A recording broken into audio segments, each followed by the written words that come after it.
We now call this meeting to order. If you could please rise if you are able and pay attention to Councilwoman Hiller for the invocation to be followed by the Pledge of Allegiance. Thank you, Mayor. By happy mistake, I invited our pastor this evening to come 2 times in a row to do this invocation.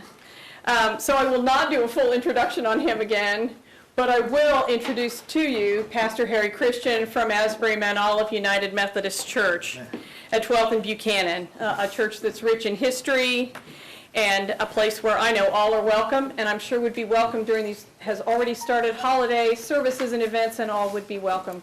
Pastor Welcome. Christian. Thank you. Will you pray with me, please? Almighty God, in a world of change, you placed eternity in our hearts. Give us the power to discern good from evil. Grant us sincerity, that we may persistently seek the things that endure. Refuse those that are perished, and omit those things that vanish and deceive us. We may see the truth steadily, follow the light faithfully, and grow ever richer in the love in which we have for all of your people. Through his name we pray. Amen. Amen. Pledge allegiance to the flag of the United States of America and to the republic for which it stands, one nation, under God, indivisible, with liberty and justice for all.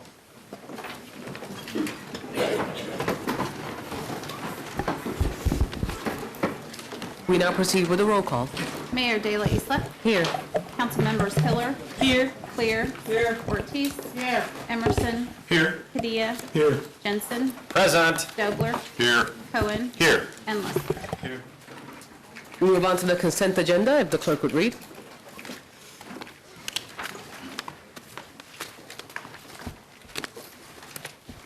A is a resolution introduced by City Manager Brent Trout authorizing initiation of condemnation proceedings to acquire easements for replacement of the Wanamaker sanitary sewer main from the 6300 block of Southwest 9th to Danbury Lane, Project T 291056.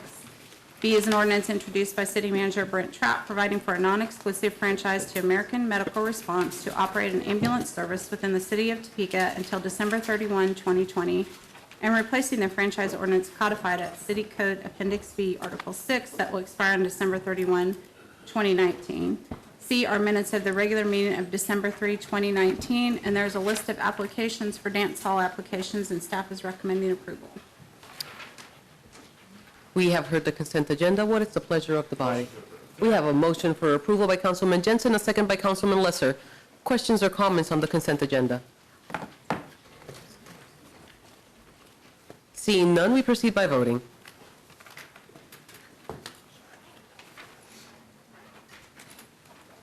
We have 10 yes. 10 having voting yes, the motion passes. We now move on to the action items, if the clerk would read.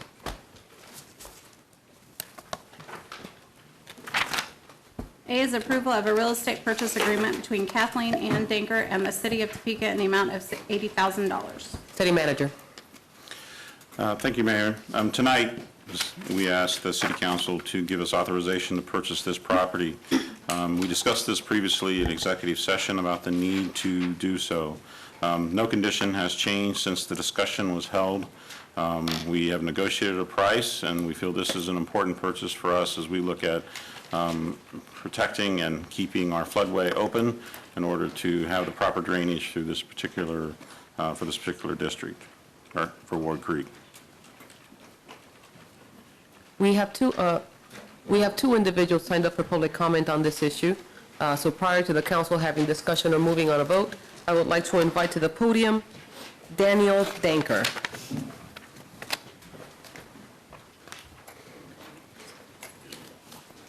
Hello, my name is Dan Danker, or Daniel Danker.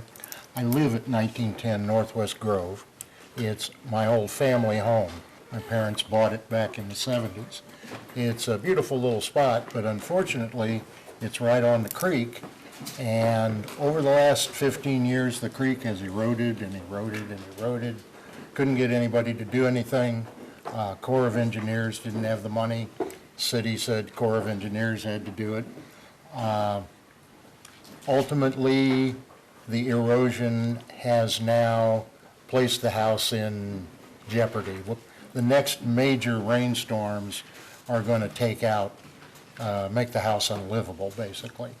I'd like to thank Braxton Copley and Rick Collins and Mr. Allen and the workers who came out time after time through this process and hooked the water back up and unfroze it when the hookup froze.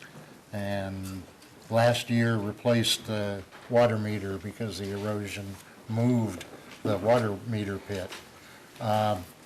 It's been a long-term process watching this happen. I don't like leaving, but I've got no choice. The house will be unlivable fairly soon. Trees are leaning on the house because the root systems have been eroded away. And with the stormwater system being basically ineffective at the bottom of Grove Avenue there, where it intersects the creek, my house has become the the pathway for the water. Back stairs coming out of my basement in 6 feet in the air now because it's all gone. I would ask you to approve this contract, please. My sister, who actually is the owner of the house and has allowed me to live there for the last 15 years, is going to give a little talk to in support of this. Thank you. Thank you for your comments. Ms. Kathleen Denker.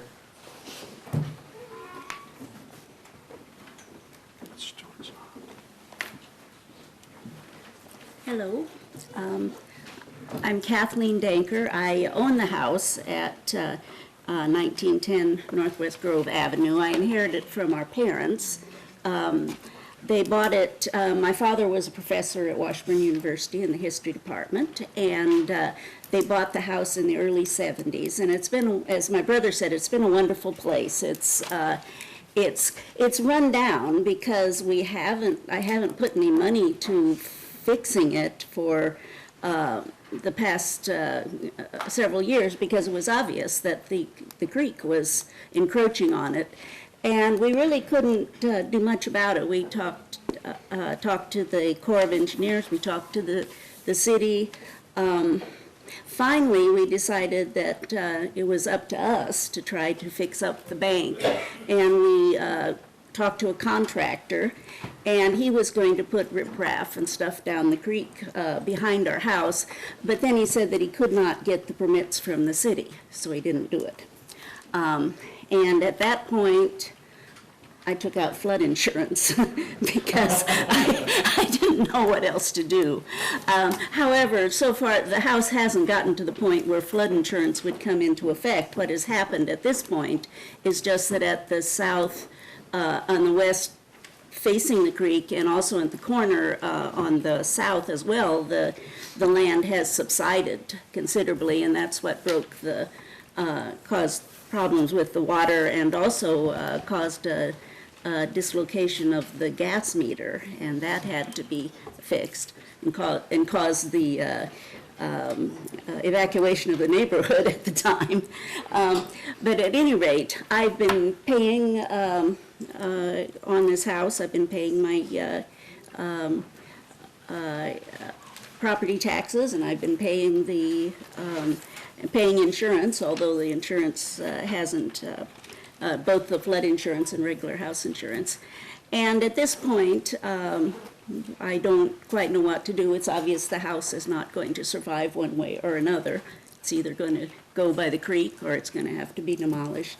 So I'm hoping that the city will abide by this contract that we signed and buy the house from us.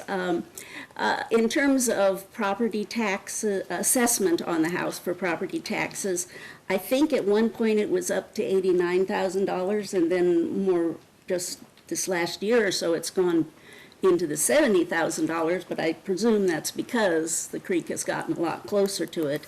And we're happy with the $80,000 that's been that we signed a contract on, and I hope that you will go ahead and approve this. Thank you very much. Thank you for your comments. We have heard the explanation of staff at this point in time. Is there discussion on this item? We have a motion for approval by Councilman Lesser, a second by Councilman Jensen. Additional discussions on this item? Seeing no further discussion, we proceed by voting.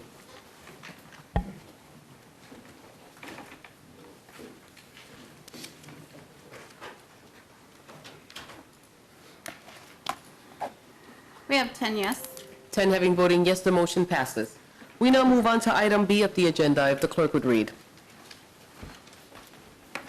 B is an ordinance related to the ordinance establishing a service fee levy for 2020 related to the Capital City Downtown Business Improvement District. City Manager.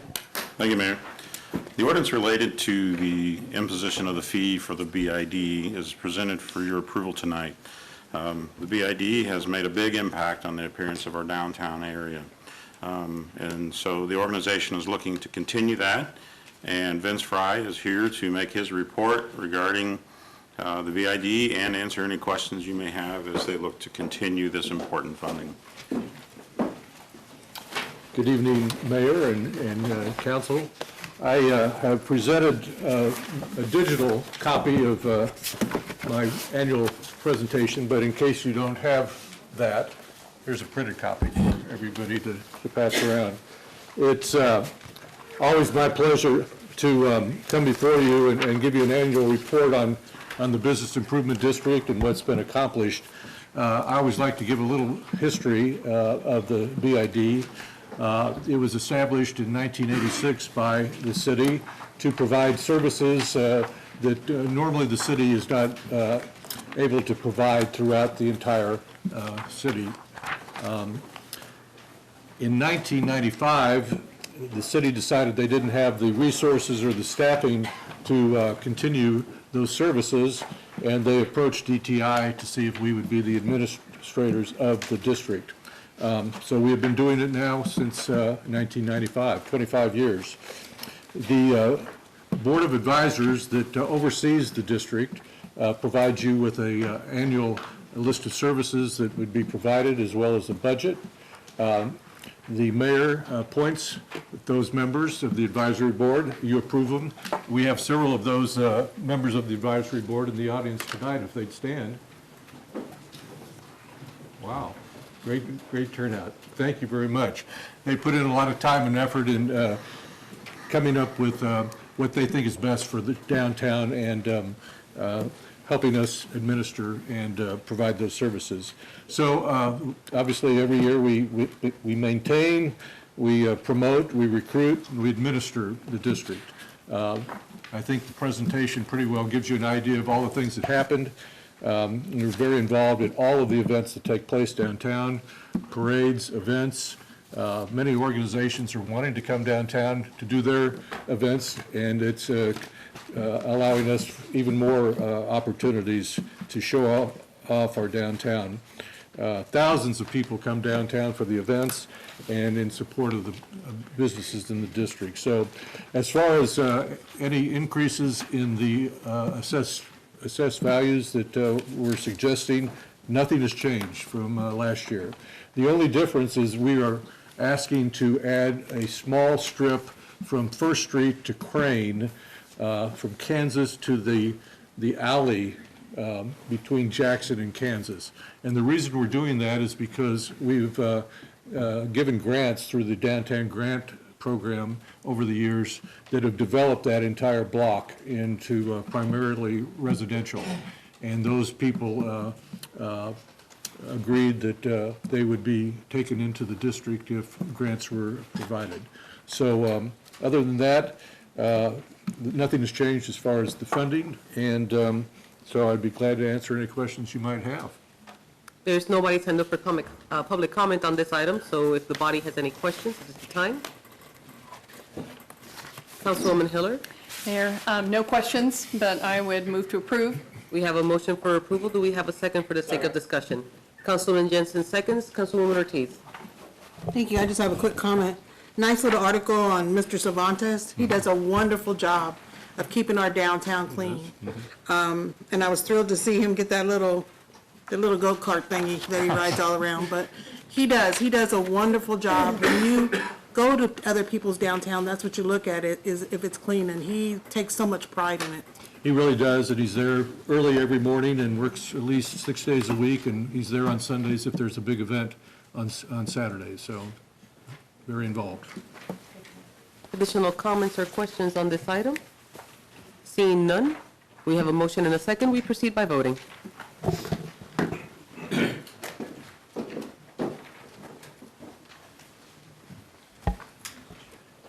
We have 10 yes. 10 having voting yes, the motion passes. We now move on to item C of the agenda, if the clerk would read.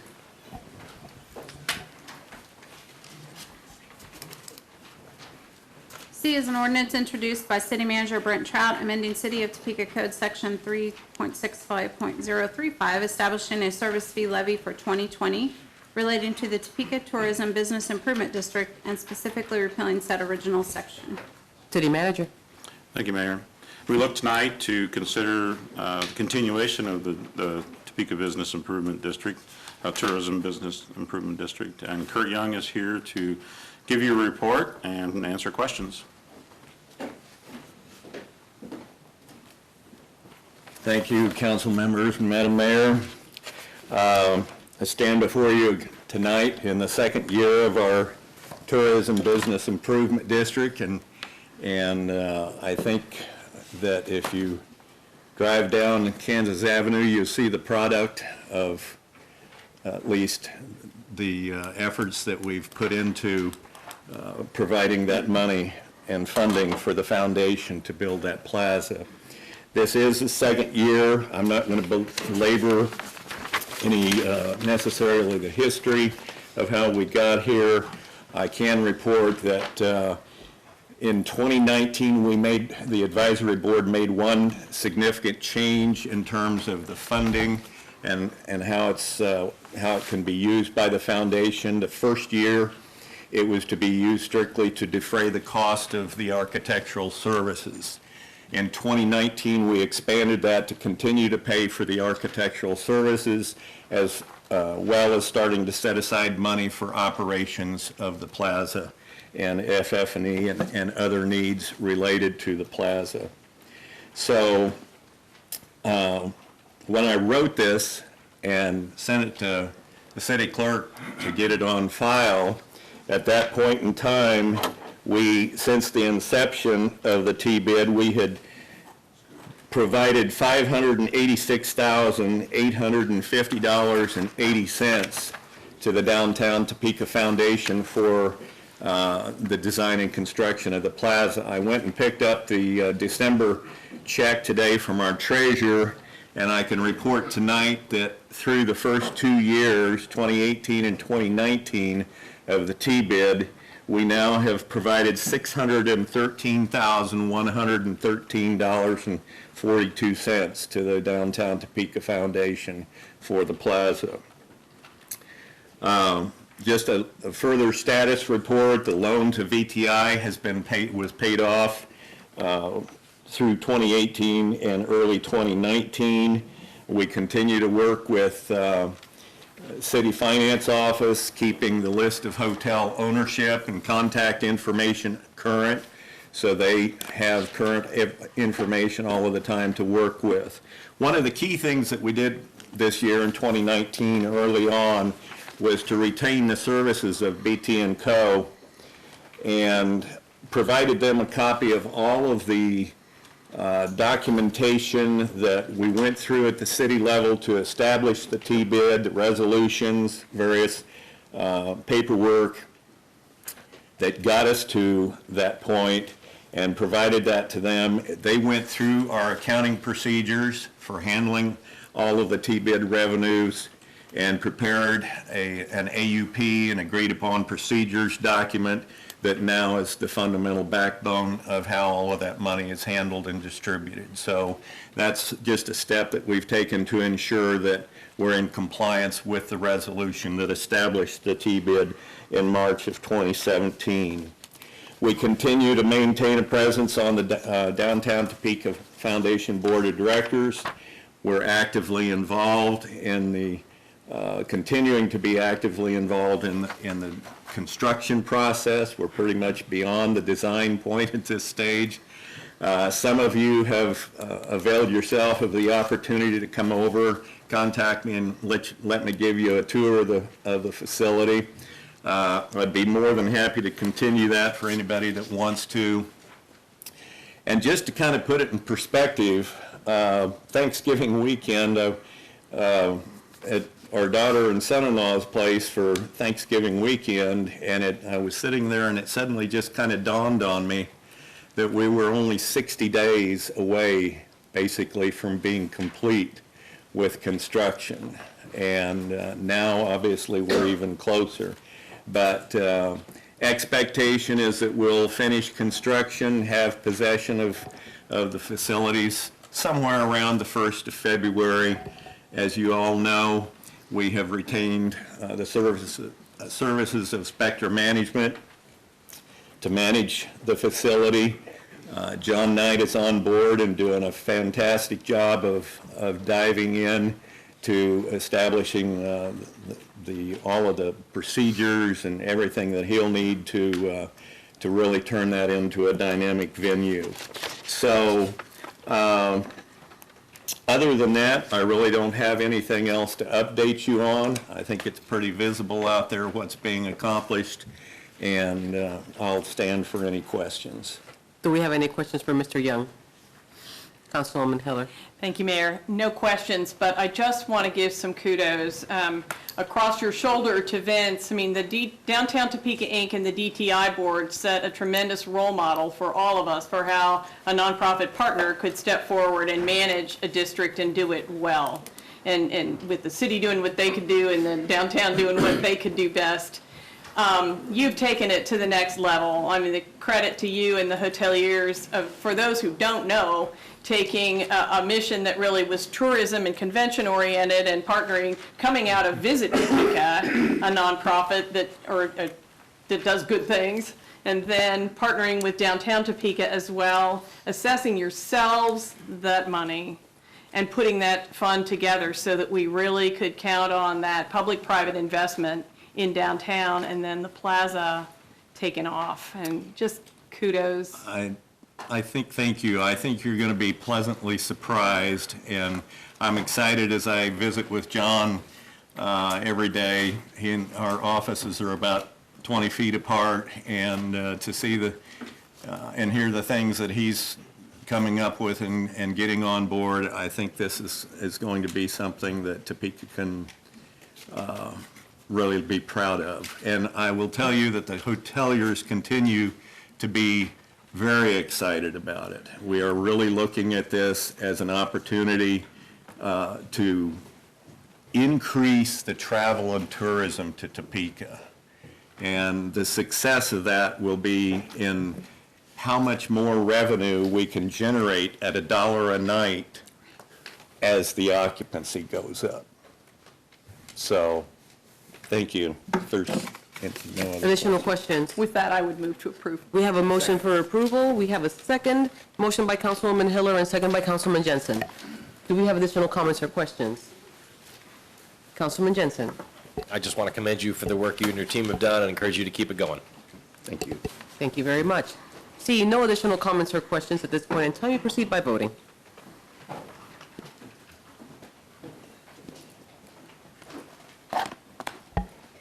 We have 10 yes. 10 having voting yes, the motion passes.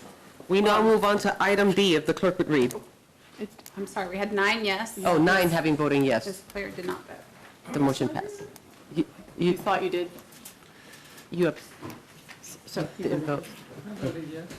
she says she voted yes. She wanted, okay, 10 yes. 10 having voting yes, the motion passes. We now move on to item D, if the clerk would read. D is a public hearing and ordinance introduced by City Manager Brent Trout establishing the Dynamic Core Redevelopment District pursuant to KSA 12-1770 at C. City Manager. Thank you, Mayor. Tonight, governing body, we begin, again, the discussion on the dynamic core TIF. Bring this hearing back into place and then also have the ordinance tonight for your consideration. The development of the dynamic core TIF falls in line with the council's goals and priorities that they had regarding establishing areas of the community that would be ripe for development. that they would then be considered the prime areas that we look at seeing things move forward. You know, my vision is that after we get done with this particular area, that we continue to look at the locations within our community that we need to consider for TIF districts as well, so that we look at the different areas that also should see growth and would like to see new growth in businesses in their particular neighborhoods. So with that, that's for another day, but I think that falls in line with what we're after here tonight. There was some information that I feel is important that we covered, some details that need to be discussed before we move forward, and I'll turn it over to Doug to address those particular details. Mr. Trout, thank you. Governing body, good evening. As the city manager noted, we are here this evening to have a public hearing, first and foremost, and then at the conclusion of that hearing and whatever conversation happens, we would ask your approval of the ordinance to approve the dynamic core downtown TIF district. There were some, we've talked about this a lot, but I think there's probably still a little more conversation that needs to happen this evening. But before I dive into that, I would like, on a personal note, to welcome my daughter Tessa to her very first Topeka City Council meeting. She's here with me for the duration, and she's not even in trouble, so she should be back there doing homework, so welcome, Tessa. She's red. She's red? Good. Ducking down. I told her, Councilwoman. There were some, sort of a quasi Q&A sent out this morning. Thought it might be helpful to walk through that since we hadn't had those conversations publicly necessarily. So with that, and your permission, I'd like to just walk through those very quickly. There was a question regarding whether or not whether or not there ought to be language that a future governing body should consider within a period of X number of years dissolving the TIF district, evaluating it, et cetera. Staff's certainly had some language. There were two suggestions there that could be included, but as you know, it's your right as a body to sort of review those things at any point that you see fit.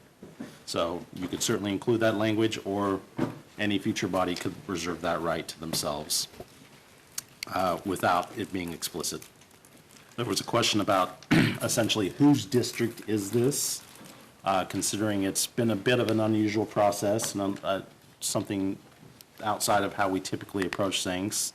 And certainly we've partnered with DTI to move this forward, and that will continue to be the case in the future.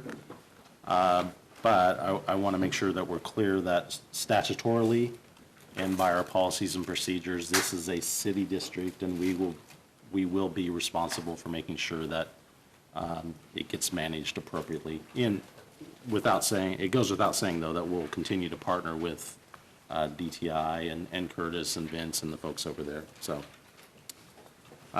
there was a comment about whether there should be language for a requirement by the city that a qualified redevelopment professional be responsible for the district.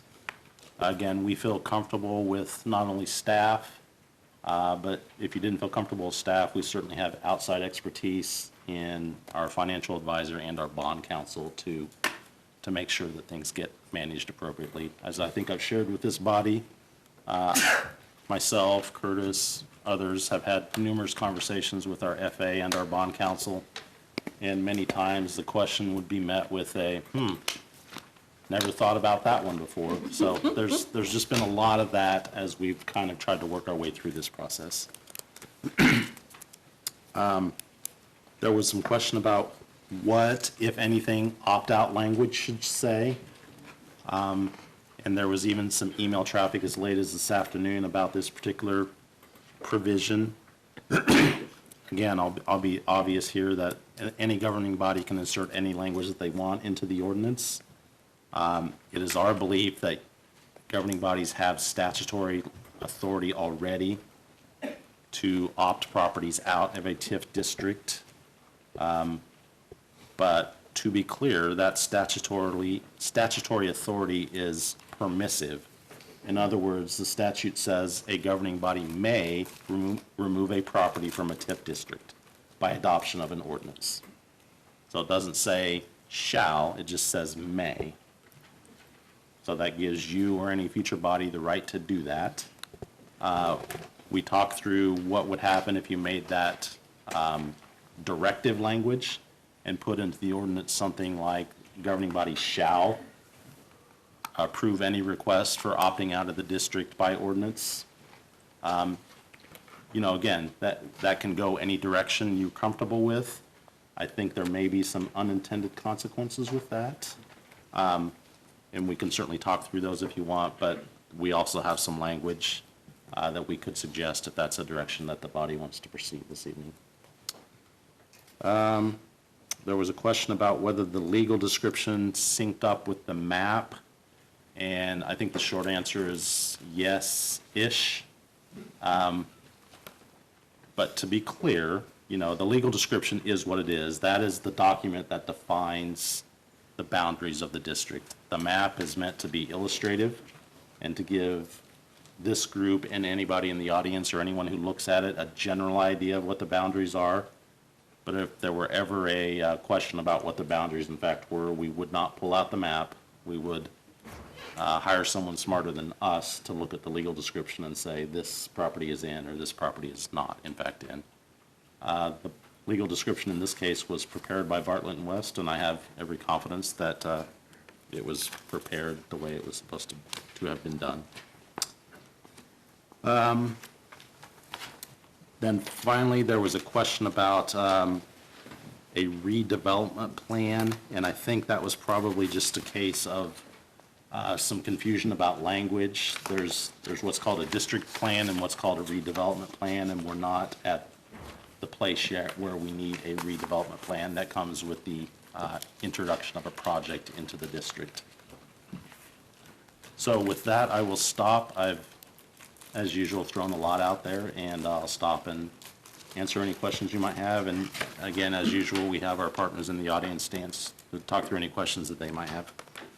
So we have several individuals signed up for public comment. I would like to, now that we have at least some time to think through what Doug has presented to us, then be able to listen to what our constituents have to say so that it could better inform our discussion. The first individual signed up to speak is Mike Morse.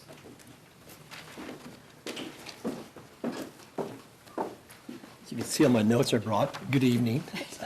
We've never done this before. I want to tell you thank you. I want to tell this governing body thank you. I want to tell city staff thank you. We've worked hard, and we've all worked to do something new. We had the opportunity to speak to Topeka Public Schools at their board meeting, and we realized as we went through this process, we've learned, as we're always learning, things we didn't do well. We didn't communicate well with 501. And they're our friends. You know, I represent them. You know, it's not like I don't know them. And had the opportunity to speak with them, talk about what they're doing well, what we can do better. Because TPS is our school district for downtown, right? If they're not growing, we're not growing. If we're not growing, they're not growing. As I learned at their board meeting, they're losing students every year, continually. They have a problem of students going this way. When you have students going the wrong way, you have a funding problem. So we have these discussions. What are we doing? What are we doing to change? We've proven 30 years, 40 years of things we haven't done. Do we keep doing that the same way, or do we change? We've done a lot of things the same way. Do we say, well, let's do the same and not change? Or do we tell the same thing we tell those kids? What do we tell students? We say, try. We say, make a difference. We say, if you get kicked off the horse, get back on the horse. Try. You're going to make mistakes. The governing body will make mistakes. I'm here to back you up when you do, because I'm asking you to try. We're going to do something different. That's okay. It's the exact same thing you ask your students to do. We're going to do something different. TIF is different. It's chasing the big deal. NRP is awesome, and that's a thank you. I need to tell you thank you for the NRP. When we go to other cities and do our tours and get to talk about what they do compared to what we do, NRP is awesome, and people are jealous. So don't ever think, that's a thank you, because it makes a big difference in our downtown. And it makes a big difference in areas that you grant that in, and that comes up every 2 years. And it changes development. So these are things that we work together, and we know that. We are a team. We all want Topeka to be better. We all want downtown to grow. We all want that reinvestment. So for me, this is the thank you. We appreciate you. We appreciate what they're doing. We want it right. We all want it right. So I know we can do it, but this is chasing big money. This is chasing big development. For example, the Cyrus Hotel used NRP, okay? They didn't use TIF. We want developers to choose. They could have they could have pulled that out just like other TIF developers do. They could have pulled that out and gone TIF and brought that up to you, but they chose NRP. We're chasing big deals here with TIF. We're not chasing what I did at my office at 5th and Kansas. We use NRP at my office. It's a great tool, but we have to understand who we are. So You got a minute. Yeah, I appreciate you. It really is, because I understand who we are, what we're doing. NRP is important. TIF is important. Let's do something different, is what we're trying to do. Let's not get bogged down in minutia. Let's have some vision. We can fix it. You have 9 votes, you have 6 votes, we can tweak. But we can sit on our hands forever, or we can do something. And we've worked hard at this, so I really appreciate understanding that we're going to layer this together, but our goal is to make a difference and make change. So that's, I thank you. I can tell you all the time what difference you guys have made. From the time the Cyrus opened, from the time the Iron Rail opened, from the time the Pennant opened, how my phone is rang differently. I'm showing spaces downtown like I never have before. I'm leasing spaces like I never have before. I can talk to you lease rates, how much they've gone up. Lease rates are up by 20, 25% downtown, period. Okay, that's impact. That's amazing for us to say that in Topeka, Kansas. I can show you data. Let's just keep it rolling. Thank you for your Thank you. comments. We now move on to Mr. Jerry Morgan. There's a phone in the audience. If it could be silenced, please. Whose phone?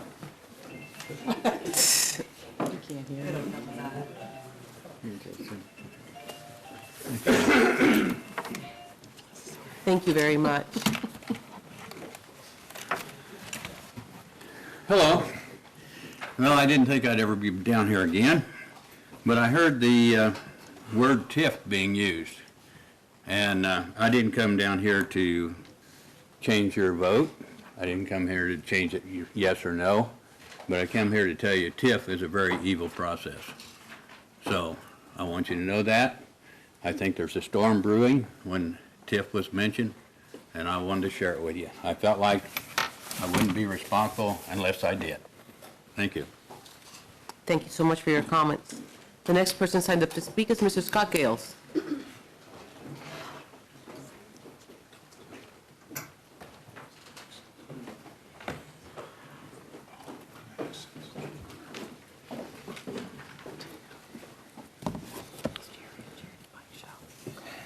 Mayor DeLeus and members of the council, I appreciate the opportunity to be before you.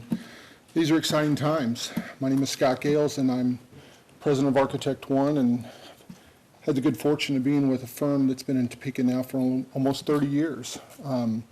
We started out downtown and moved to what we thought was the place to be, which was the suburbs in the southwest part of town, realizing after a while that that wasn't where Topeka was. Topeka, the heart of Topeka was in its downtown, and while that heart was barely hanging on when we made the decision to relocate back downtown about 7, 8 years ago, it was clearly on the upside. And for about 10 years, a lot of people have been putting a lot of energy into turning our historic downtown around and creating new opportunities for the people that want to continue to call Topeka home and have something that they can all share ownership in, because no one owns downtown. We all own downtown. We call it our downtown for a reason, right? We're all citizens of Topeka or citizens of the county, and so we look at it that way. And so with all the improvements that have been made down there in the last decade, it's been transformational. You don't go down there now during the day or the night and recognize it like you might have observed it 10 years ago. With all the activity that's going on, it's an entirely different place to be. And it's growing. It's fun to watch people show up from out of town and pull into the Cyrus Hotel and then be out on the sidewalk and walking in and out of the restaurants and the bars. And if we're going to continue to encourage that to grow, we've got to continue to look for opportunities for more people to reinvest in the downtown. And when we moved our firm down there, we took advantage of the low-hanging fruit. We found some real estate that was inexpensive because nobody else wanted to move down there. And those opportunities are still there, but they're become fewer and further between. But if you were to pull back to 20,000 feet up in the air and you'd look at the downtown area that they're talking about being part of that district, our little property is just a tiny piece of that. you've got, maybe 90, 100, 120 blocks of property down there that there is a lot of underutilization that's occurring and if we're going to encourage investment in a larger scale, we've got to have tools. And a TIF is a tool.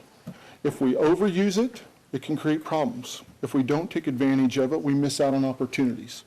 And so I stand before you today to encourage you to approve a TIF district and to do it wisely. I think it goes without saying that, if you're going to take the responsibility, that you make sure you rigorously analyze how we use it, and that you make sure you do it with transparency, and that you provide adequate oversight, but that you do it also knowing that it creates new opportunities for us. We can start to look at maybe development and investment that could bring us things like more convention space and larger hotels, and maybe new museums, or maybe sports venues, or things that might take more than 1 or 2 or 3 lots in our downtown area are going to require investors to acquire a whole city block, which is pretty common now when you start to look in major city environments. And we are a city. We are a capital city, and we should have the opportunity for people to come in here and want to invest at that type of scale, because I think there are people that would want to continue to come here and take advantage of those type of destination-type venues that our downtown can definitely utilize and take advantage of. And there's a lot of opportunity down there. We want to continue to find ways for the entrepreneur and the small business person to find ways to invest down there, and there's a lot of traditional storefront to do that. But if, like I said, if you pull back and you look from afar down there, we have a lot of large swaths of ground that to really do the type of infrastructure improvements, things we discovered when we renovated the avenue, water lines and gas lines and power lines that were severely outdated or undersized or created life safety issues for buildings because they couldn't get the right water pressure. We need to make sure we take care of that, and we can do that in a TIF district. So anyway, thank you, Madam Mayor. Appreciate it. Thank you for your comments. Mr. Lester? Can I ask Scott a question? Real quick? Absolutely. Scott, 2 quick questions. Number 1, did you take advantage of the NRP process when you did your? No, we didn't. Did not. We used the, to make sure I'm not confusing, we used the Neighborhood Revitalization Act rebate dollars. That's it. That's it. Okay, I'm confusing what we are. And then we also applied for and were reviewed and considered for a facade improvement grant from DTI that helped us make the expensive renovations to our facade that we had some issues. So yes, I stand corrected. That's fine. So if I'm correct then, and you may not answer this, maybe this be for Doug too, he will be excluded then from the TIF, is that correct? His property? Madam Mayor and Councilman Lesser, Scott, I don't know when your property got that rebate. Would have been 5 years ago, 4 years ago. Correct, his property would be one of the ones that should be excluded. Thank you. And it's my understanding, perception-wise, of a project or a property like ours, the scale is not an applicable scale historically for a TIF. My experience has been, and I stand before you as having chaired the Planning Commission for 2 years and sat on it for 6, but I carry licenses in about 6 states and have done work, around the region. The successful TIF districts that we see, they tend to utilize those TIF dollars on larger scale projects because of the overhead and the administration aspect of it is really not applicable for, say, a small lot improvement like my project. No, That's where you see the NRA dollars. And that's being used for correct. The issue becomes you can't be in a TIF district and get NRP. That is correct. And so that's one of the things we're trying to work. Yes, sir. Thank you. Thank you. All right, the next person signed up to speak is Mr. Frank Mead.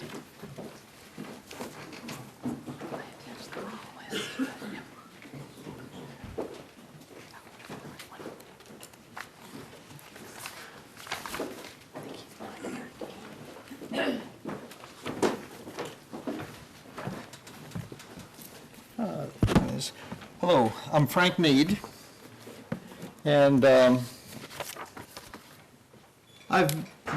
ages ago I've been involved in 2 or 3 TIFs. None of them were ever successful, but I strongly support the TIFs. Anything to create growth in downtown Topeka is good, period. But the TIF is just a trail of peanuts for big elephants or silly little squirrels. There's so much more to do besides that. I don't want you to think that that alone is going to cure all the problems of building in Topeka. I own 4 blocks of downtown. I will not be building anything, regardless of whether you have a TIF or not. It's immaterial. There are so many other problems to be taken care of. For instance, just recently, I've demoed 12 houses down there in the water tower district, tried to clean up the water tower district, did what I could.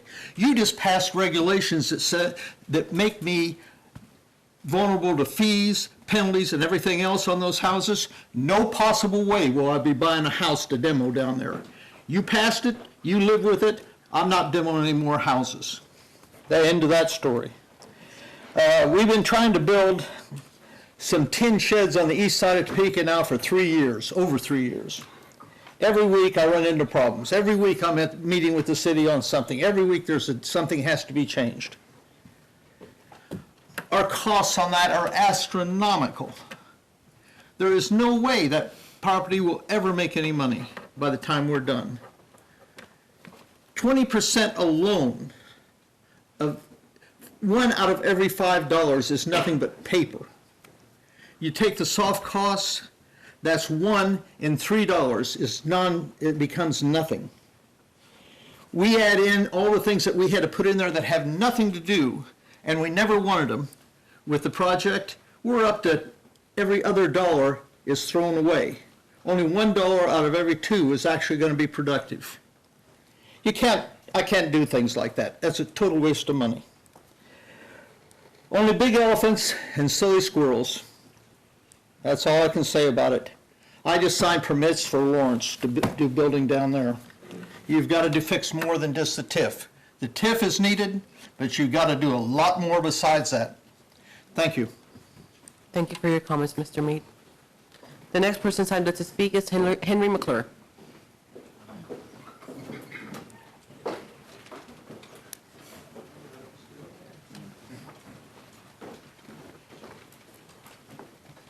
Good evening. How are y'all tonight? Henry McClure, Topeka, Kansas. I don't understand, Frank, the value that the TIF would have created for Water Tower if he would have just left it in place. In the long term, he'd have made a lot of money. I haven't really studied the details of this. I mean, we have TIF today. I don't know why we have to create a special district for it. On a case-by-case basis, anybody can walk in and apply for TIF. I hope that the scrutiny of the TIF district that individuals have to go through, like we did at College Hill, I hope that that same scrutiny is applied to your district. I hope, but if this makes it to where the developer doesn't have to come in and pay a bunch of extra fees to prove that there's blight, and if it can actually streamline the process, then yeah, that sounds like a great idea. I think the management of the TIF districts are very important going forward. We've found that we didn't have a development agreement recorded from the College Hill, and hopefully maybe with you sitting up there, we can finish our work down there. I hopefully you guys got Wheatfield recorded after I brought that to your all attention. I think that we ought to look at our community for a minute from 10,000 feet and think about what white flight did to our community. And the core of our city is actually really, the community is the city limits of Topeka. And, you know, from an outsider that doesn't office downtown or do a lot of business downtown, if you're not in downtown Topeka, you're not really part of the program around here. And we're kind of left out. Those that are like in the core of the city, which is College Hill. I mean, if Topeka were a dartboard, that's the bullseye. We got a lot of work to do down there. There's probably nothing more important than Washburn University and the hospitals and the real estate there in between.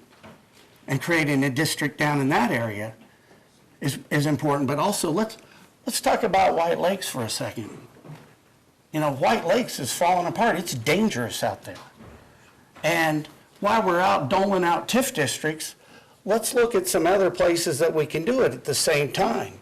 And look at the community as not so myopic as that downtown is the only place to do business, because all we're trying to do is create a market that some people aren't ever going to go to downtown to do business. I mean, think about it. If the retail cycle was blight, if you could create a way to say, well, there's blight in the retail cycle, well then Westridge Mall is blight with the cycle. And how do we create a development district out of that? And people out on Wanamaker are what we live on as far as the sales tax go on around here, because they're open on Sundays, they're open on Saturdays. And 33% of our sales tax dollars comes from outside Shawnee County. And so maybe we have to do some development on the periphery, because people don't want to go downtown, or there's just not the space to do it. I didn't come here to talk against this district. I actually don't know enough about it. But I do know TIF, it's not evil. It's a beautiful way to develop in certain circumstances. And, but I hope that you guys can start thinking about other parts in our community that need TIF just as desperate as the downtown area. Thank you. Thank you for your comments. At this point in time, there is no other individual signed up to speak. Questions for staff by the body? Councilman Emerson, to be followed by Councilman Jensen. Thank you, Mayor. Mr. Gerber, you brought up, me and you spoke quite a bit about the opt-out process. And I will tell you, that's been probably my biggest concern with this, is that although I don't think it'll have an impact on most properties, still it could diminish, somebody's property rights in a small way if they were unable to opt out and avail themselves. So I would be in favor of adding that language to the ordinance, that making it a shall, if you think that would be possible. Madam Mayor and Councilman Emerson, it's certainly possible. We have that language. But again, I would encourage you to think about binding a future governing body to that action. That's really my only concern with it. Other than that, it's certainly something this body can do. Councilman Jensen, to be followed by Councilman Lesser. I'm particularly excited about voting to support this because I think that this is laying a blueprint out for other parts of the community. I agree with you, Councilman Emerson, as to there are some details that need to be worked out. My wife and I ourselves have taken advantage of the neighborhood revitalization part of all that, so we wouldn't be part of the TIP initially. But in order for us to get beyond small projects such as ours, we need tools for larger projects to come into place. And this is that tool. So I absolutely believe that this needs to move forward. I know there are other parts of the community that desperately need something like this as well to move forward with redeveloping that part. So it's critical to do it here and to get it right, because this is the blueprint for other parts of the community that also desperately need it. Councilman Lesser. Thank you, Madam Mayor. I echo the comments of both my colleagues, Mr. Emerson and Mr. Jensen. I, too, am excited about this possibility, but same as Councilman Emerson, I will not support this without the language of shall being included in there. So it seems like there is, the body has already provided some discussion. This is an item that requires a public hearing. So since we have had some public comment and some discussion of the body, if the body would be amenable to that, I would like to open up the public hearing. That way we could Continue, right? Exactly. Well, we didn't call it the public hearing yet, so. So at this point in time, I would like to open up the public hearing for any individual that did not sign up to speak, that would like to speak to this issue. The public hearing is currently open. which means that anybody at any point in time could come up and speak for up to 4 minutes on this item. Anybody else interested in speaking on this item? Anybody else interested in speaking on this item? And lastly, one more time, anybody else interested in speaking on this item? Seeing nobody else speaking on this item, the public hearing is closed. We may proceed with our discussion. Deputy City Manager. Madam Mayor, based on the comments from Councilman Emerson and Lesser, the language suggested by Deputy City Attorney Mary Feeney is the governing body shall remove properties from the district that meet the criteria for a property tax rebate in accordance with a neighborhood revitalization program. That can obviously be tweaked if you wanted to include other programs. I mean, that's obviously very specific to the NRP, so there could be some other language as well. So just to keep this clean, my suggestion will be that now that we have the language amendment, that we would take this up as its own amendment for vote, if the body would be okay with that. We have a motion for approval. Do we have a second to approve that language? We have a second by Councilman Dobler. Discussion, Councilwoman Hiller. Yes, thank you, Mayor. I have spent a lot of time on this issue, as I imagine some of you know, and if the Assistant City Attorney is comfortable with that language, I think it solves a couple of things. I had some notes here. If in fact we can put that rule out for future councils with this, that at least to ride with this district, that solves a lot of concern. One of the hangups with that was that the way the state law is set up, the city would have to do an ordinance each time somebody wants an NRP. They've got to be removed from the district. So there's a process there that we can address a little bit later. But what we don't want to do is scare people off, because even the Cyrus would not have been a TIF, probably, because TIF doesn't do buildings. TIF does infrastructure and so on. So even what we all think of as big projects are likely to be NRP projects, but also all the small ones. There are, I'm going to use round numbers, there's roughly 1,000 properties in that district. Even if we do, let's say, 2 to 5 TIFs in actual projects in the lifetime of that district, there's going to be somewhere between 990 and 995 properties that aren't affected that we do need to redevelop. And so it's very important for us to keep that door open and keep it simple. Now, Doug and Curtis and whoever all else was involved have figured out a pretty simple process for that, just kind of a tag on to the NRP application, but it will have to run through probably the consent agenda. But we're going to have to get, again, I'll talk about this a little bit later, but we're going to have to make sure people don't get scared off by that process and that they get through it. The other thing we run into is that the state law talks about the fact that we can do that only up to 15% of the area that's involved in this TIF district. If somehow that momentum for development gets going, or we get some really big projects or whatever that go NRP, we could hit that threshold. And so some of the language I had was that somehow we needed to commit that even if we hit that threshold, the council would figure out some way to have those same terms. The promise also included that it would be at no cost, so that it didn't, as it is today. And if that simple language, we need to be aware that that simple language would also task a future council with figuring out some way to get the properties that wanted NRP if we're over the threshold. What happens at that time is the district has to be redone.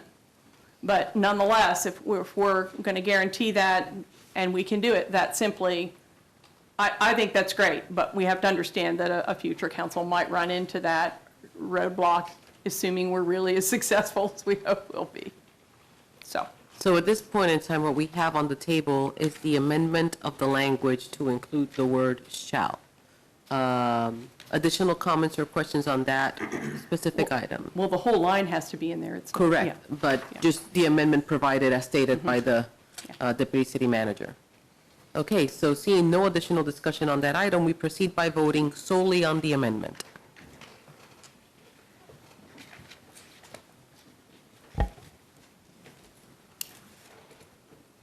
We have 10 yes.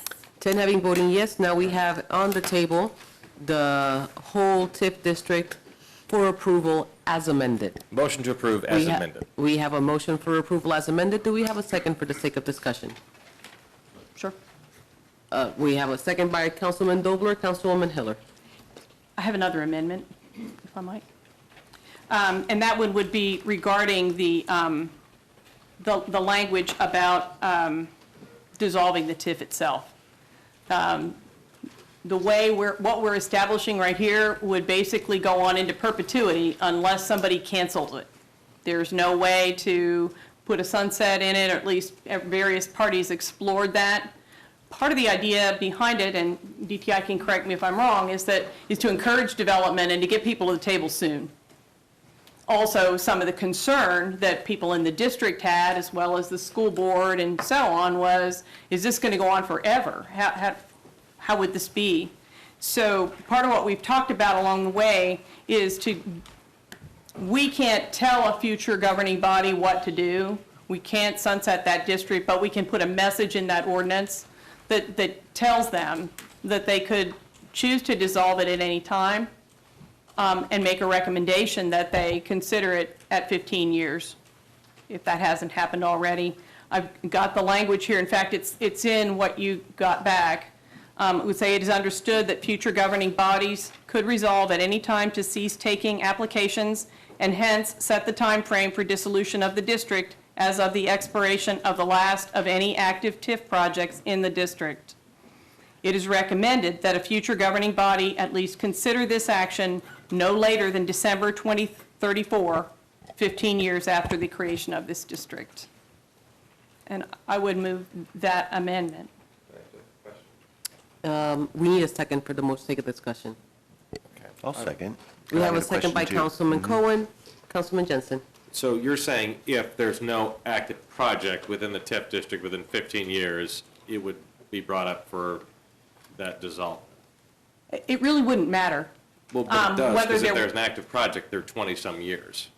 Correct. And the only thing you can't end the district, but what you can do is cease taking applications. You can resolve that you're going to stop taking applications, at which point the district, unless you change your mind, Right. the district would end 20 years after whenever So it would the dissolve last of the project Okay. started. Thank you. That makes much more sense to me. Yeah. Councilman Cohen. Yeah, Councilwoman Hiller, about your amendment. Can a council at any time repeal the TIF at any time with or without this language? I believe we did that on another TIF that was not performing on Adams, and we didn't have language like that. I don't think this is necessary.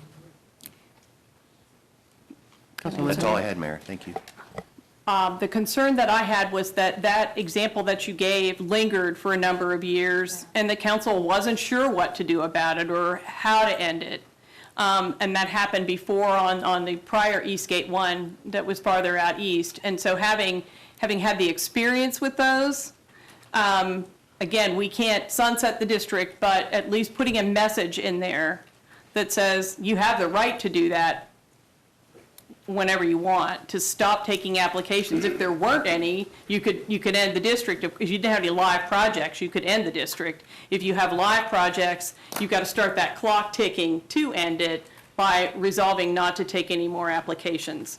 And it's complex enough, and this is so unusual. There aren't models to look for anywhere else. It seemed to me that it would be helpful to have that language as a message. It's not, it's only a message, really. But to have it as part, so if people look back, they'd know. Councilman Jensen. Thank you. So I'm running through, and I understand and appreciate what you're trying to do, but it seems to me that, in theory, there's only so much property in the district that this would actually work on, and once that's been exhausted, then the district pretty much would eventually sunset itself. So I guess I'm not understanding why we need to ask a future council to look at it. If it's not doing anything, then it's not doing anything. Or if it's completely full, it's completely full. If I may recall that part of what we're doing is that as soon as this district is established, assuming we would go through with it, the tax increment starts going into a separate fund. It does not go into the general fund. It does not go to the county. It does not go to the city. It goes into a fund, and that fund can be used only for TIF qualified expenses, purposes, which is mostly infrastructure things. Not that we don't have plenty of that. That's But, the point exactly. We have millions of dollars worth of infrastructure but work the that needs to issue be done is, in the district. we don't know what will happen with federal law, for instance, and different incentives that might develop state law. What's going to happen with the district? So the way to stop it, to decide, this has run its course, this is good, so that it ends. If there's an intent to do that, so you can do something different or decide that it's time to stop reinvesting in that way in downtown, is to start the clock running to end it, rather than feeling compelled to leave it open and maybe add new projects, and each time you would add one, it would add another 20 years to the life of the district. Madam Mayor, if I could ask a follow-up. So this is necessary to do now. A future council can't just look at it at whatever time frame and say, well, this is not doing what it's supposed to, or it's run its course and shut it down. We have to make that decision on their behalf now? They can do it. Okay. This is not a decision, because it can't be. Right, It's simply a that's why I'm message. kind of confused. It is, it's a statement of intent, because this is unusual. I see. Okay. All right. Yes, city manager. In my past, with related to TIF districts, most of the time, they're in the, I've seen them go around 20 years. And a lot of times, that's because that's usually the max that you want to provide as far as any incentive. Some go longer than that, and so forth. But I think, in a way, what Councilman Hiller is asking is to put a time capsule in this so that we open it up again in 15 years. So I think, as staff, I think that any council member or any city manager that's doing their job is going to take a look at that, because what we're going to see is at the end of that period of time, we may want to reset the base district on this district and establish and be able to capture that tax base that's been created over a 20-year period of time. And there are definitely going to be sound budget reasons for us to do that. If there's no project going on, look at maybe even ending it and restarting it with new boundaries or establishing where we want to put it. And so, but I think that we'll see that whoever's sitting in this seat 20 years from now, 15 years from now, will be doing that. Councilman Dobler. Thank you, Mayor. I might have missed this. Is there, what kind of reporting mechanism is there in this district? Is there something that comes before the council every year to overview revenue, overview the projects, that type of thing? Madam Mayor and Councilman Dobler, in a way of speaking, yes, and it's really through the annual budget process. We take an evening through the annual budget process and go through what we would call other funds, and our TIF districts are included in those other funds. So we would walk through what revenues have been captured and what expenses have been allocated as a part of that process. And people stay awake to the end of that? Sorry. It's very exciting. We breeze right through it. I just wonder if there's a way to accomplish what Councilwoman Hiller's after by providing, and frankly, I think the council, since this is the first TIF of this sort, council would be interested in revenues, projects, prospects, those type of things. I would think at least an annual report, and at that time, you could make a determination of whether the council needs to continue it. Thank you. Couldn't you create that as a separate motion? Additional comments or questions on the proposed amendment? Okay, so at this point in time, this is the amendment that would determine termination date of the district for 15 years. In summary, the reevaluation in 15 years of the district. If there's no other questions, we proceed by voting.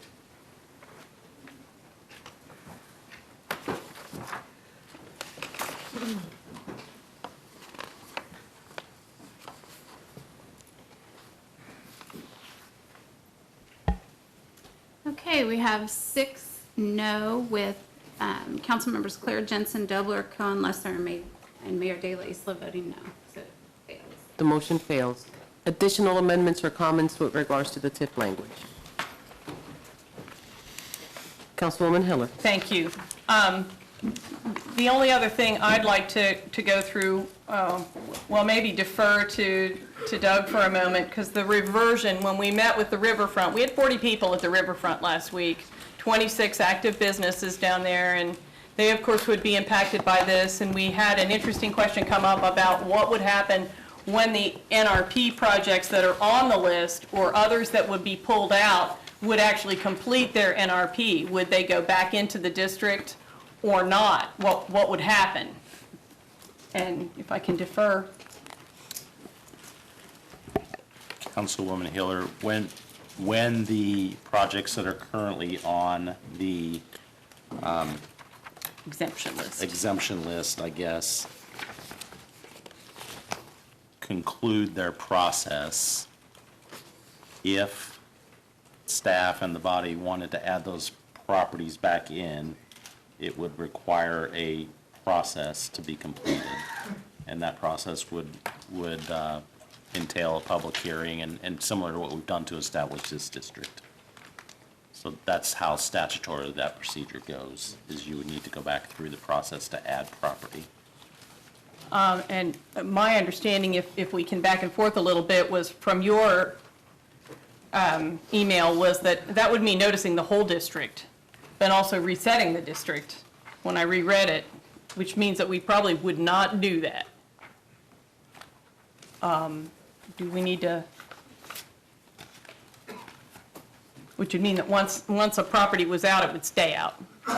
So the increment, once the NRP was over, would not go back into the district.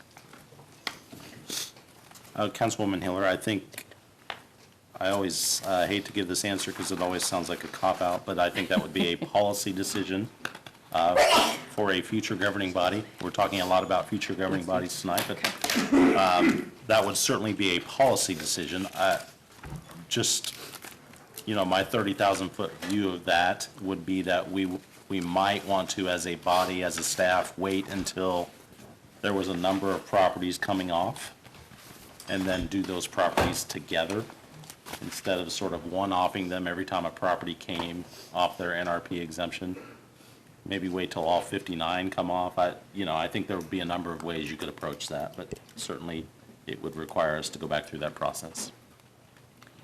The reason it came up was because one of the businesses that are on this exemption list have been in the NRP for some time, and one of the businesses she said, our NRP's rolling up in 2 years, what happens? So we have some because the NRP's been around a long time, they're going to start rolling off soon.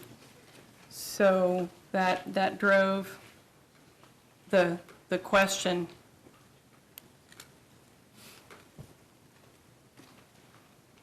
And it says also that I knew I read it. If the property goes back in, it goes back in at its assessed value that day, not its assessed value from when the district started. Just so everybody knows. Deputy City Manager. If I may, again, it does become a policy decision, but I think perhaps if you chose to leave them off in the future, didn't want to go back through that process, it does help to address some of the concerns that have been expressed about never being able to capture those monies from when projects develop. And so maybe that's a way to sort of soften that blow to everyone's respective general funds, is to say those properties maybe stay off. But again, I think that becomes a conversation in 2 years. Councilman Jensen, you had a question? Thank you. Well, and that was essentially going to be my question, was unless the properties need to be re-added to the district, or the district needs the revenue, I guess I don't know why we would, unless they want to be part of a larger project. And at that point, we should have a process to put them in if a property owner at the time wants to. But like I say, unless we need the revenue in that district for a specific project, I'm inclined to leave them out and capture those funds. And again, to speak in generalities, there's 900-plus properties, 1,000 properties in the district. Right now, 59, less than 100 are in the NRP or some other program. And so, we're not necessarily talking about one-offs, but we're talking about a relatively small percentage of the district. Anybody else have any other questions? Councilwoman Hiller? I did have a couple more, and we had some comments that really raised, well, I've been living with this, guys, for the last 9 months. It's my district, and it's really important. And we've had some good remarks from Mike and everybody about what a stretch this is. This is something different. It's something we've never done, and it's also something best anybody can figure out nobody else has ever done either. That means that we're doing something really brave and bold, but at the same time, there are some risks, and I brought up the reversion just because nobody had ever talked about it till last week, and there surely will be some other things that will come up. One of the things is that, again, with these 1,000 units roughly, and likely only 2 to 5 districts, we have drawn a line around this district. That's what we're being asked to do. Downtown Topeka asked us to do that. They are stretching beyond the boundaries that they have in the BID. If you looked at it, they really never gone south of 13th Street. And so this is a big stretch into an area, the riverfront that's up for development, and then the south end that really hasn't had much attention at all for a long time. I would suggest to everyone that this is exciting, but it is also risky. And so usually the TIFs are planned totally in advance. So everybody knows who's in and who's out. There's a general project description before it even starts. We don't have that this time. And where I'm going with that is that with that risk then comes a great deal of responsibility. And because if we want that district to fly, everything needs to come up so that those developers will want to be here, because the context will be what they're looking for in the development of that district. We also have a small and a large residential area, and some that are really pretty fractured in that district, and we want to do no harm. One of the things that can happen when you set up a redevelopment district is that if there is uncertainty, what happens is disinvestment. For those who aren't the key players doing the big stuff, there can be disinvestment unless there is very intentional management, vision that is shared through all corners of that district. And so I want to ask either Vince or Mike to come up. I've spent some time with DTI to challenge them and make sure that going forward, the city is obviously we and the staff are willing to be lead, strong partners in that. But somebody has to be in charge. Somebody has to be reaching out and affirmatively looking for those developers, not just the big ticket TIF developers, but what about all the other buildings on Kansas Avenue? What about all the other, what about the houses? Who's advocating to make sure that plan is there?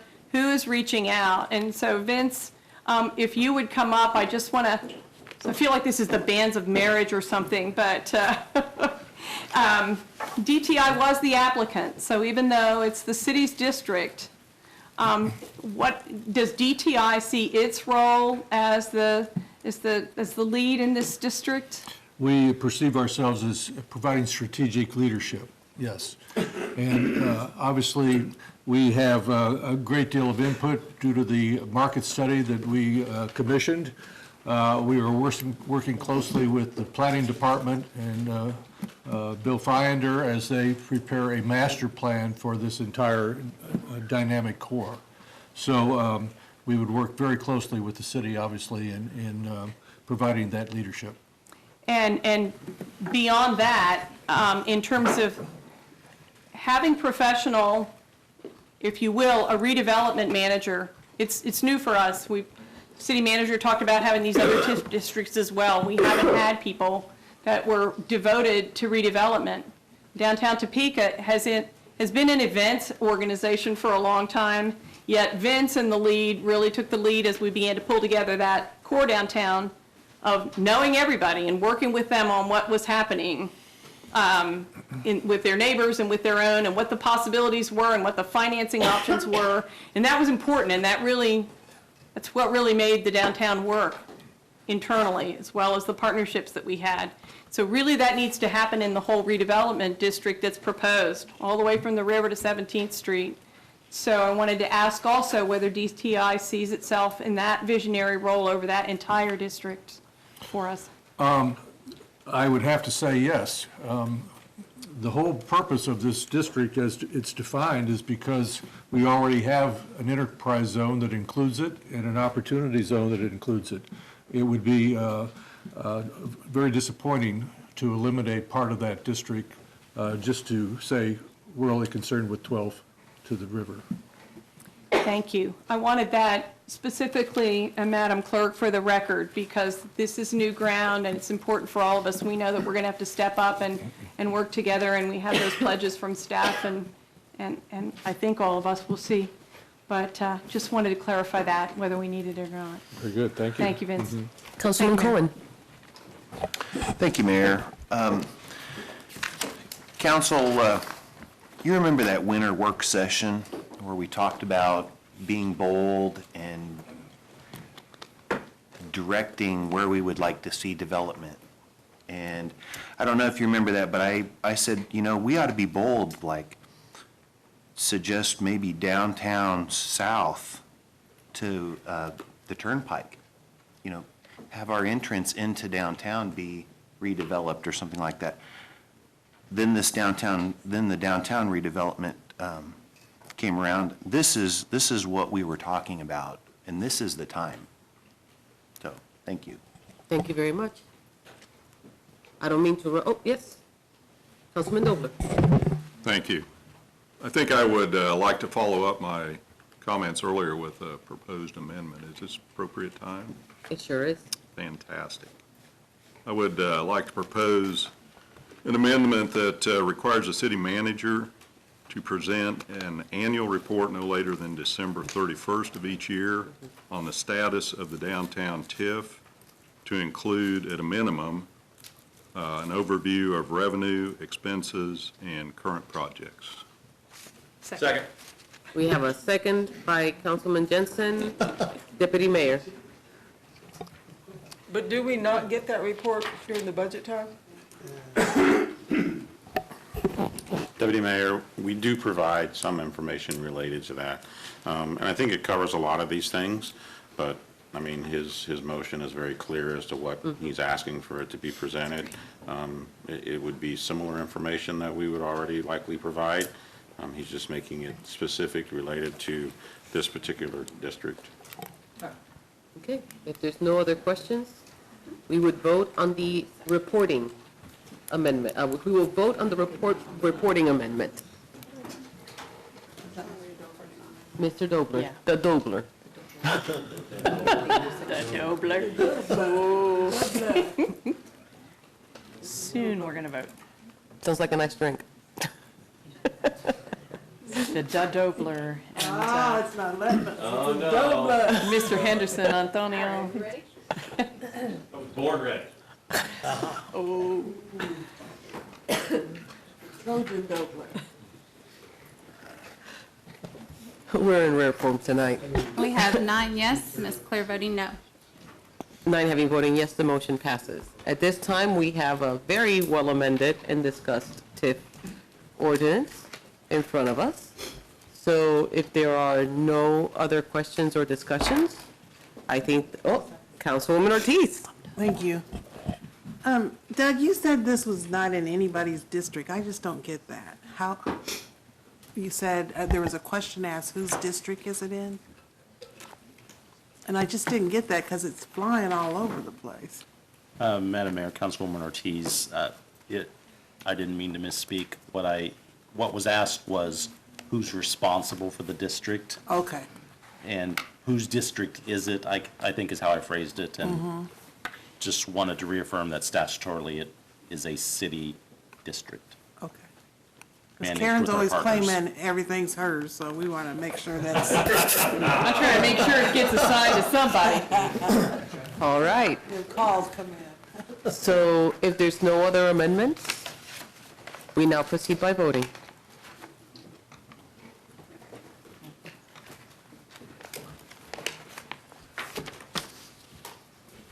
We have 10 yes. 10 having voting yes, the motion passes. We now move on to item E of the agenda. if the clerk would read. E is a public hearing and appropriation ordinance introduced by City Manager Brent Trapp, approving and adopting certain amendments to the operating budget for the City of Topeka for the year 2019, and appropriating the amounts for the purpose as set forth therein. City Manager. Thank you, Mayor.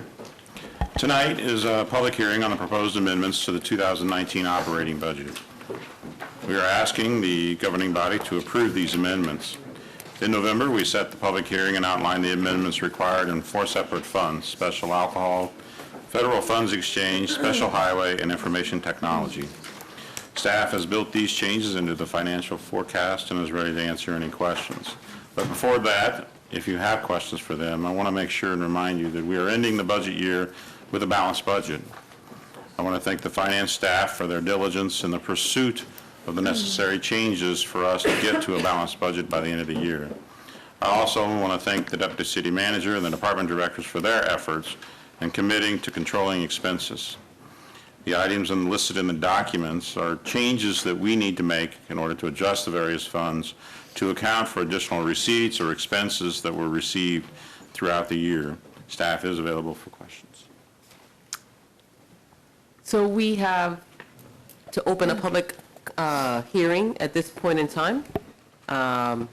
This is a time for anybody in the public, if you have any questions with regards to the budget, for you to come and speak up. So I'm opening up the public comment, the public hearing. Are there any individuals interested in speaking to this item?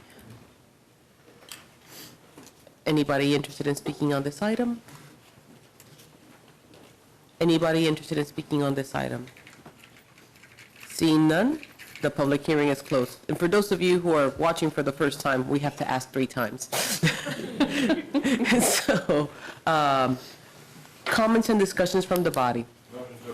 We have a motion for approval by Councilman Jensen, a second, a very expedited second by Councilman Padilla. Discussion. Seeing no discussion, we proceed by voting.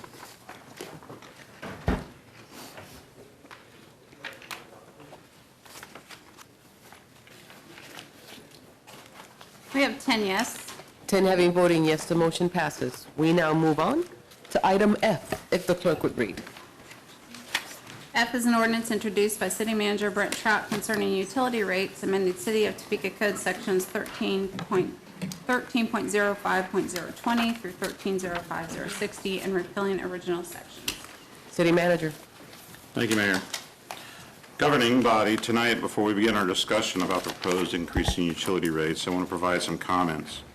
The proposed rate increases are developed in order to meet a set of goals to place our utilities into a sound financial position and create a repair and replacement cycle for our utilities infrastructure that is a more the middle of the road versus a more aggressive industry standard that would have resulted in even higher rate increases. The individual utility rate increases requested are listed as 9% for the first 3 years on water. Then it is 8% on the last 2 years. The request on the stormwater utility rates are the same as the water rates. The requested wastewater rate increases are 2% each year. The combined rate increase from all 3 utilities results actually in a true increase in your utility bill of 6.14% in 2021, 6.17% in 2022, 6.28% in 2023, 5.77% in 2024, and 5.85% in 2025. Percentages are helpful and are typically mentioned in these types of discussions, but I feel it's important to put the rate increase in real dollars to understand the true impact to a person's household budget. The combined rate increase in 2021 in dollars for a customer that uses 5,000 gallons of water will be $4.58 per month.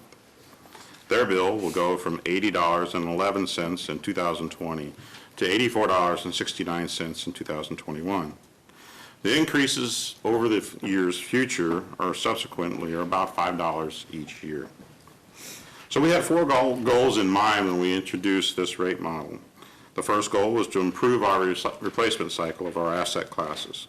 For example, our current replacement cycle is 250 years. Under the proposed rates, we would improve that to 150 years. The second goal with the requested rate establishes that 25% of our repair and replacement work will be paid for with cash. The third goal of the proposed rate increase provides us the ability to reach 300 days of cash on hand for our operations, which shows a fiscally sound utilities that our bond rating companies want. The fourth goal was to increase our debt service coverage ratio from 125% to 200%. Again, this would demonstrate to our bond rating agencies the fiscal strength of our utility. The revenue bond indentures require an absolute minimum of 125% of our, and our debt management policy wants us to strive to get to 200% coverage. The proposed rate allows us to accomplish all of these multiple goals targeted at each level for their specific utility versus the same rate across all utilities, which we've done in the past. The rate study is complete, and the model has been providing us great information regarding the proper rate increase to consider to meet parameters we established. All information, facts, and projections are in the rate model. No additional work on the rate model or study is required until after the final rate increase is decided. We can then use the model to calculate the amount of revenue that were generated given any changes that we may desire to accomplish these goals if we adjust them. The rate model is a tool, and we have been using it in order to model what is best for the future. If you look back over the last 11 years of rate increases in Topeka, you will see small increases in 3 years, 2009 to 2011. In fact, the combined rate increase of utilities was just over 1% per year. And then in 2012 to 2014, there were no rate increases in the utilities department. So if you look at the last 11 years, we have had an average rate increase of 2.73%. And if you add in our 2020 already approved rates, it goes to 2.97% increase over the last 12 years. So our average rate has been below 3% over the last 12 years. The minimum amount of rate increases severely restricted what could have been done in the replacement and repair of our utility lines and systems, and we've been playing catch-up ever since then. The PowerPoint presentation from Black and Beach had several slides that compared our rates for Topeka in 2020 and 2021 against existing 2019 rates of several other cities that we benchmark ourselves against.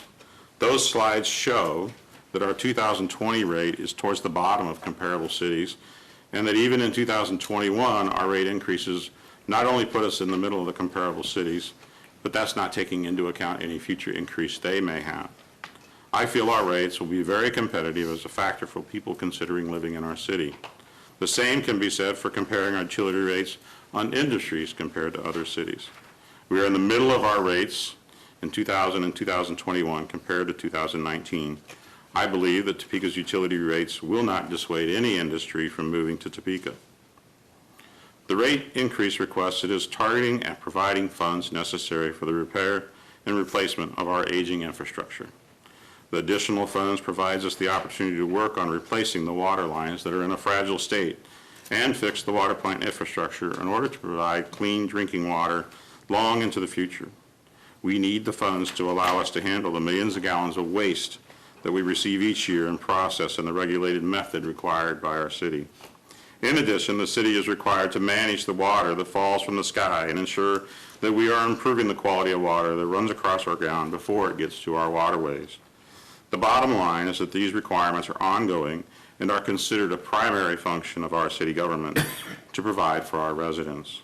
We need the additional funding in order to be able to meet these requirements. I have provided some answers to questions and comments that have been mentioned in the past and laid them at the table for tonight. In case, I have provided our best recommendation regarding these rates, and we welcome the discussion going forward as we consider the rates for the future and improving our utilities in the city of Topeka. I stand for questions. Before we go into any questions, I think that since this is going to be a vote that really impacts, the public and everything that we do, it's important that we allow the public to come and speak to us first. That way we could continue our deliberations following that. So if the body is amenable to that, we will start with the individuals who signed up. Terry Roberts is the first person.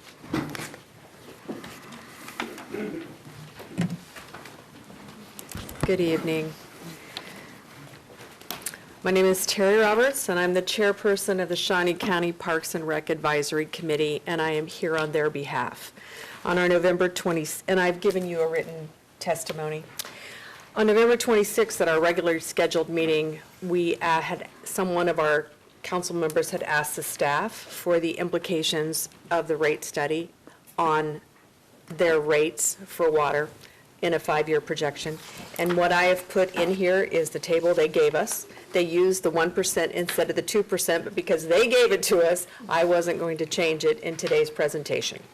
And the impact on Shawnee County Parks and Rec, and this is based on what they forecasted would be their 2019 ending numbers. I'm sure they maybe called the water department and asked, but they forecasted that it would be $115,000 additional dollars over a 5-year period of time, at about 20 to 22, 23 on the average additional, because it's compounded those percentages per year for 5 years after it was implemented in 2021.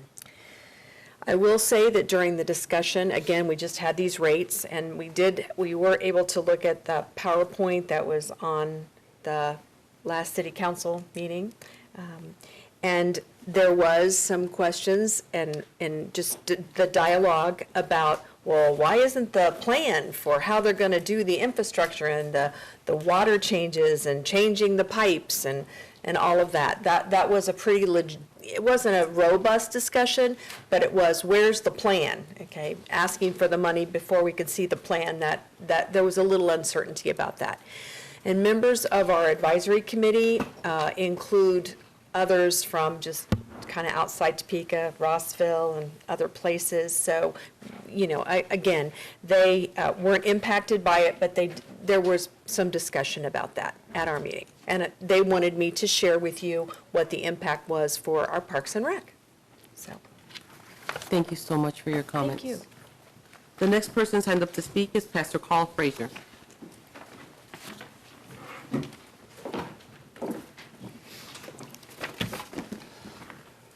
Good evening, Mayor and City Council. I'm here to speak because of the importance of, I remember where I came from. I'm from a little town in Arkansas where my mom had to raise 8 kids. My father died when I was 20 months old. She had to depend on being a helper. Not only being a helper, but we as small kids had to help her pay the bills and all these things. As a child, I remember the hard times my mom had growing up. And as I was growing up, even going to the grocery store, we didn't have not only money to pay utilities, but we had to run to the store and pay 25 cents for a roll of toilet paper because we didn't have enough money for the big things we get at Sam's, It seemed like that one little roll lasts a long time back then. But as we look at this situation, I remember the struggle that we went through. The struggle that a mother that had limited income. And a lot of times we get in positions, we forget about the little people. As the pastor of his church, even us, as I talk to other pastors, this would be significant for us as pastors trying to pay extra water bill. We're already struggling already. I mean, there's a few churches in Topeka doing well, but most churches are struggling. So as I thank God that where I came from. I thank God for my daughter here, Emerson, as she just came in from Claflin University in South Carolina. I thank God for her. I'm the first child of my mom that graduated from college, and I'm be blessed to have three girls graduate from college. But yet, I'm looking at the poor. And those are the people that Jesus looked at. I mean, how can you stand and vote yes on this when you got people living on the bridges? I mean, that cannot make it from month to month. And how can you make a raise? I don't get that much, and I'm blessed. I live in a neighborhood that I never thought I'd live in before, but I'm blessed. But yet, there are others don't even get 2% raises a month, a year. They don't get nothing. By the time they get a little raise, then Social Security raise their other the same amount, or there'll be insurance raised the same amount. What I'm saying, City Council Mayor, consider those that are poor, that are on Social Security, the mothers who are struggling, that is trying to make it from month to month. You might say, oh, it was only $4. $4 is bread, is eggs, is milk. $4 go a long way. It might not mean nothing to you all, but the people who are struggling, $4 mean a whole lot. So I'm asking you today to look at the others. And one of the things I hope, as she looking down from heaven, my mom, Nettie B. Frazier, I would never forget where I came from. I'm not, $4 don't mean nothing to me, but it means something to many. And I'm standing right here to you all, let you all know that this is hard, this is going to be hard on someone. And I think y'all should reconsider it. Thank you. Thank you for your comments. The next person signed up to speak is Pastor Jim McCullough.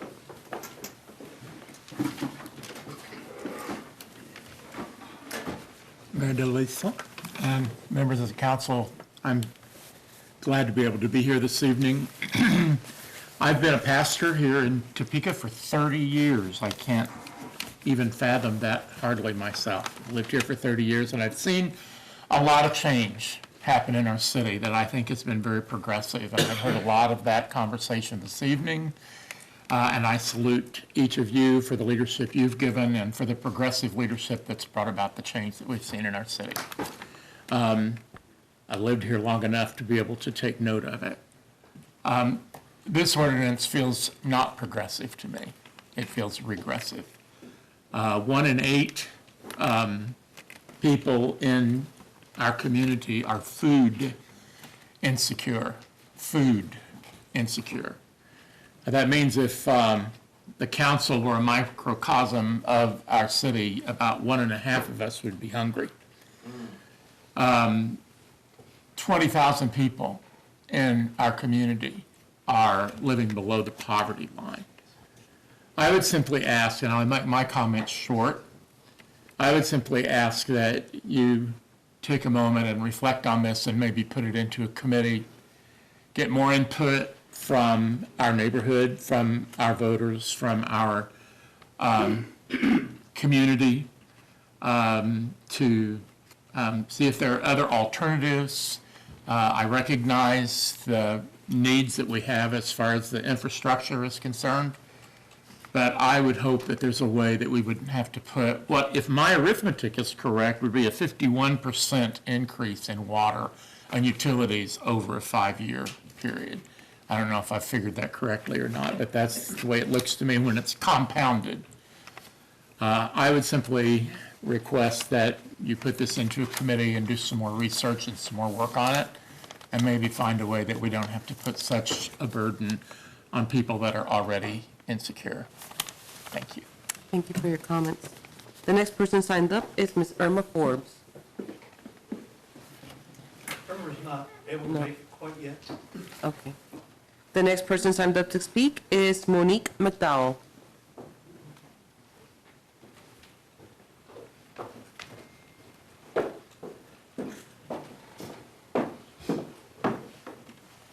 Good evening, everyone on the council. Thank you so much for your time tonight. I'm here on behalf of those who couldn't come here.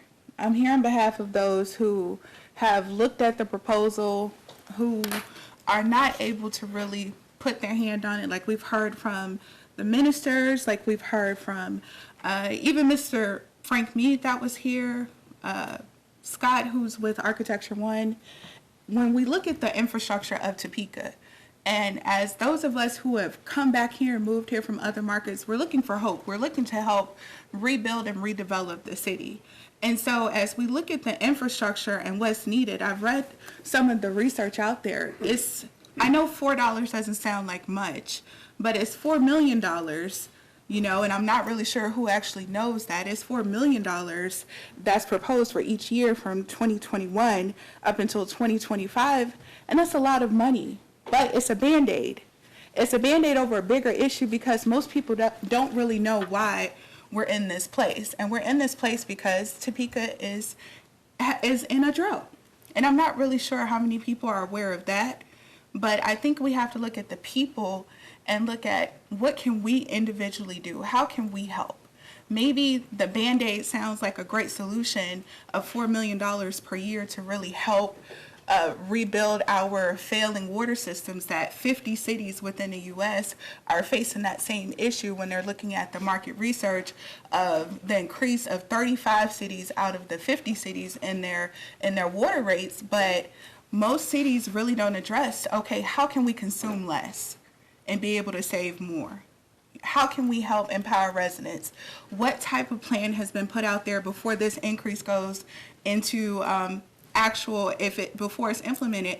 What type of challenge has been given to the residents to really figure out a way to teach us, to empower us, how we can help you? How we can help you do your job by us being more conscientious of how much water we're using, how much time we're taking showers, how much time we're, using the water for washing dishes or doing our laundry on certain days. I think that's the bigger issue, is helping the community be aware of the issue and how we could be a solution as opposed to implementing something that's very temporary, because who's to say that after 2025, we won't be in the same boat and we won't be increasing the bill even more, which, as you've heard from our clergy that's here, it's not feasible for most of their congregation. And from what I've seen today in the housing meeting, it's not feasible for most of Topeka. So I thank you so much for your time, and I hope that my voice speaks for those who couldn't be here tonight. Thank you again. Thank you very much. The next person signed up to speak is Mr. Jerry Morgan.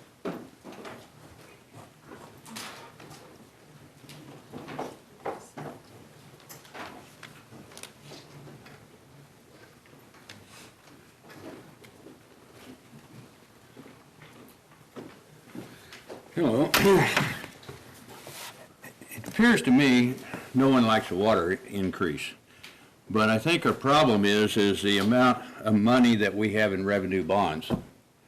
It's $183 million, and then if you take and you look at the collection of money that the presenter showed at the library and add that up through 2024 year, it's about $2.4 million, just say. So that still leaves us with revenue bonds of $180 million for this city. And one of the things she said was, if we don't get the collection up, we could fall to the point that we could not borrow any more money. And we will be insolvent. So then we're going to have to get rid of the trash people, we're going to have to get rid of the water people, we're going to have to get rid of the council people, we're going to have to get rid of everybody. It's not going to be a pretty thing. I hate to see this increase, but it appears to me that it's got to be greater than 9%. We got a hell of a problem with the amount of debt we got. So, and I understand people can't afford extra money for the water, but I see we got a bigger problem where we may not even have a city that is inoperable in a couple of years. We got enough money to get through 2020. 2021, all shit's going to hit the fan. So that's a problem. That has to be solved. How it's going to be solved, I don't know. That's your problem. Thank you. Thank you for your comments. The next person to speak is Teresa Miller, and I don't see Teresa here. Oh, there she is.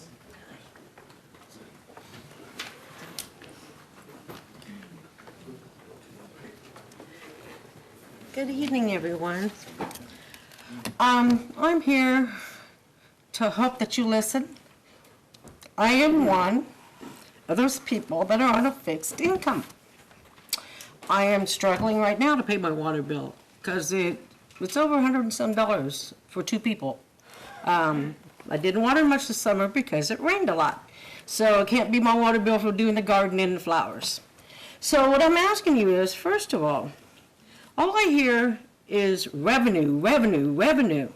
You wonder why people are leaving. We have over 4,000 people in the last few years have left Topeka. And what I hear is because we're being taxed to death. Everything is raising. I don't know if you've been paying attention to how much the groceries have gone up. A person that's on a fixed income, nothing goes up. We just have to pay more and figure out how we're going to pay it. It's becoming a real struggle for me because I can't go out and get a job and make more money. I physically can't do that. So what I'm asking you is, and first of all, I love this 30-some pages of diagram and that, but where is the input of all of the water lines that we put in that are still breaking, the same ones that we just recently put in, a lot of them are still breaking. Where's the study of, I knew how to do this when I came up here. We haven't studied how much money we're putting out in administrative. Where's the fat can be cut? We can cut the fat in administrative, we can cut fat on a lot of things if we would do the studies for it. But you haven't taken the citizens in consideration. This is all about revenue, period. That's it, revenue. Make money. You need to go back to the table. I don't know why we're in such a hurry. Everything seems to be on fire lately. But here's the deal. I'm asking you not to pass this tonight because I think it needs to have more study. This study is not complete. You haven't considered half the things you did. You need to go back to 2014 and look at all the studies they did. So they cut the fat, they did a lot of things, and we went through a lot of different things before they decided how much to take out. Because what you're doing right now, a citizen's going to be paying up 50% more on their water bill. That's a lot of money. And I'm just asking you to slow down, put the brakes on this deal, really look at it, and take consideration of everything besides revenue. Because all this study talks about is revenue, not what really things that you really need to look at. I agree with Terry, and when Joe comes up, I agree with everything that Joe said because of what we heard at the library the other night. And I was disappointed that our city manager or our deputy city manager was not there. I've seen one city council person there. That was it. If this is such a big deal that you want to charge so much money to everybody, I think at least more of you should have been there. It's a really important thing of what you're doing. Thank you. Thank you for your comments. The next person to speak is Mr. Pat Delap. See him. The next person to speak is Mr. Joseph Ledbetter.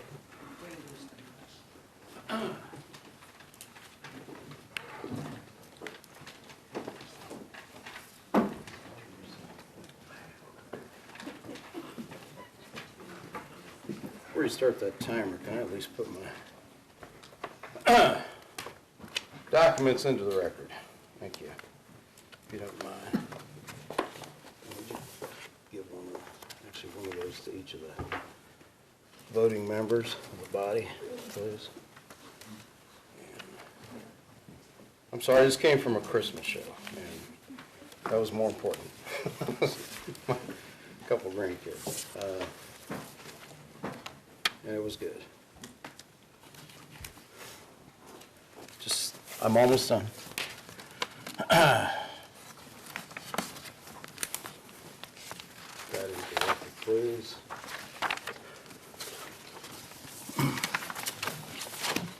Evening, governing body. Joseph Ledbetter. A couple of members that have spoken already served with me on the Parks and Rec Advisory, and one of you so dutifully put me on that, and it's never been the same. But anyway, one of the things I want to pass out to you, one of these for the record and for the governing body members, please. This is a snapshot that I got of a study that was done in 2014. I just got it today. We are rushing so fast, it's very hard to get the cores filed and ask for these documents in a timely fashion, and I'm certainly not blaming the city clerk for that. So far, I've paid about $50 just for information that you all should have already had.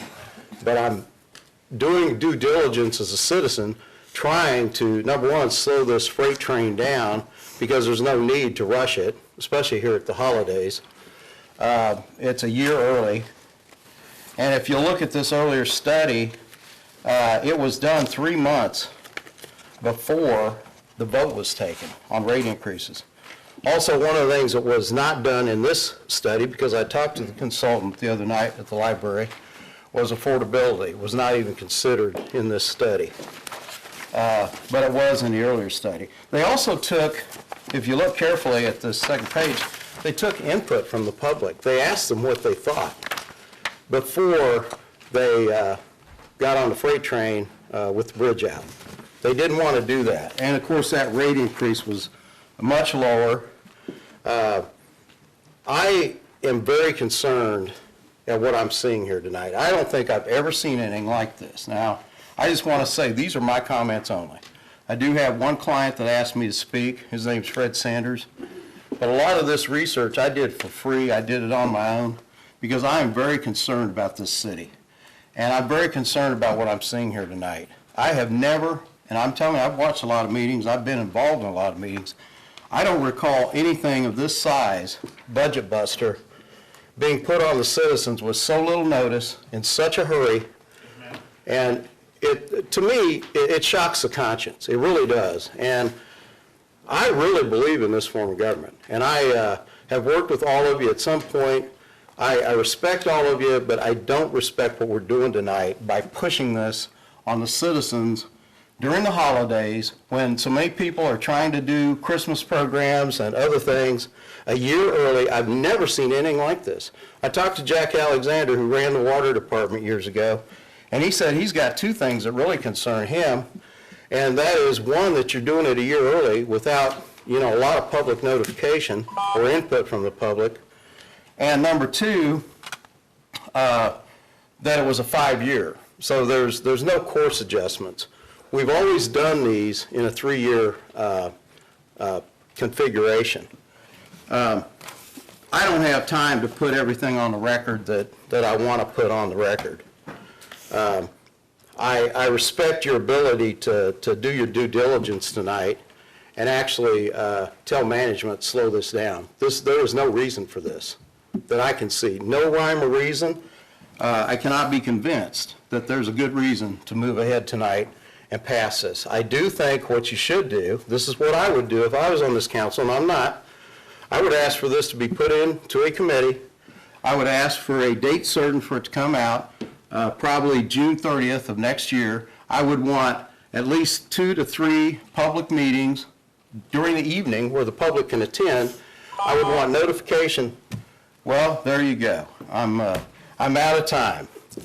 Could I at least make my closing remarks? 2 minutes. I know Ms. Clear doesn't want me to talk, but God bless you. We have a motion by Merry Councilwoman Christmas anyway. Ortiz. We have a second by Councilman Emerson. We proceed by extending Mr. Ledbetter for 2 minutes. For the record. For the record. The record's very important. We have 9 yes. 9 having voting yes, the motion passes. Mr. Ledbetter, the floor is yours. And Merry Christmas to you all. It's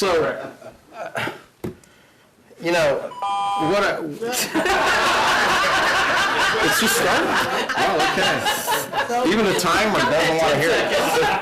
The timer says we're gonna kick this out. We're not even gonna deal with it tonight. Okay. It was a Merry Christmas for the record. Yeah, but Merry Christmas for the record, yes. So, when I look at all these things, and if you look at my emails, which some of you look at and some delete, but that's okay. I put them into the record tonight so y'all could see them. I brought copies. And somebody just asked me to be on the MTA board, and that's fine, and that's good. They've only got a $10 million budget, and I was told they've got, some budget problems and this and that. And then I looked at this, and I said, this is so much bigger than the MTAA. And there's got to be some room to squeeze this thing down. There's got to be some ability to actually look at our labor costs and our administration costs. And did I also tell you that we're transferring $2.5 million in an administrative fee from this utility? Well, if they're so short of cash, maybe we should lower our administration fee. What does that pay for anyway? And, there's just a lot of moving parts about this. But in all honesty, please tell me you really haven't looked at this as well as you'd like. I'm just positive you have not. And especially when the study's not done. So I was able to find a study from 2014, okay, thanks to the clerk's office. But so far, I haven't been able to read this study, and I'd like to read this study. I'd like to see all the fine points, all the analysis. I'd like to see where they came up with their numbers. And then I'd like to have a good public debate about this, because there's nothing wrong with a good public debate. That's what America's about. We are to be engaged and involved with our local government. And for those of us who are, I enjoy the process, but at least let me be part of a process where we can at least know what you're doing well in advance and have a good back and forth about this and see what's really needed. And with that, I thank you, and happy holidays, and I'm glad I got back from that wonderful program. The last person signed up to speak is Mr. Roger Stewart.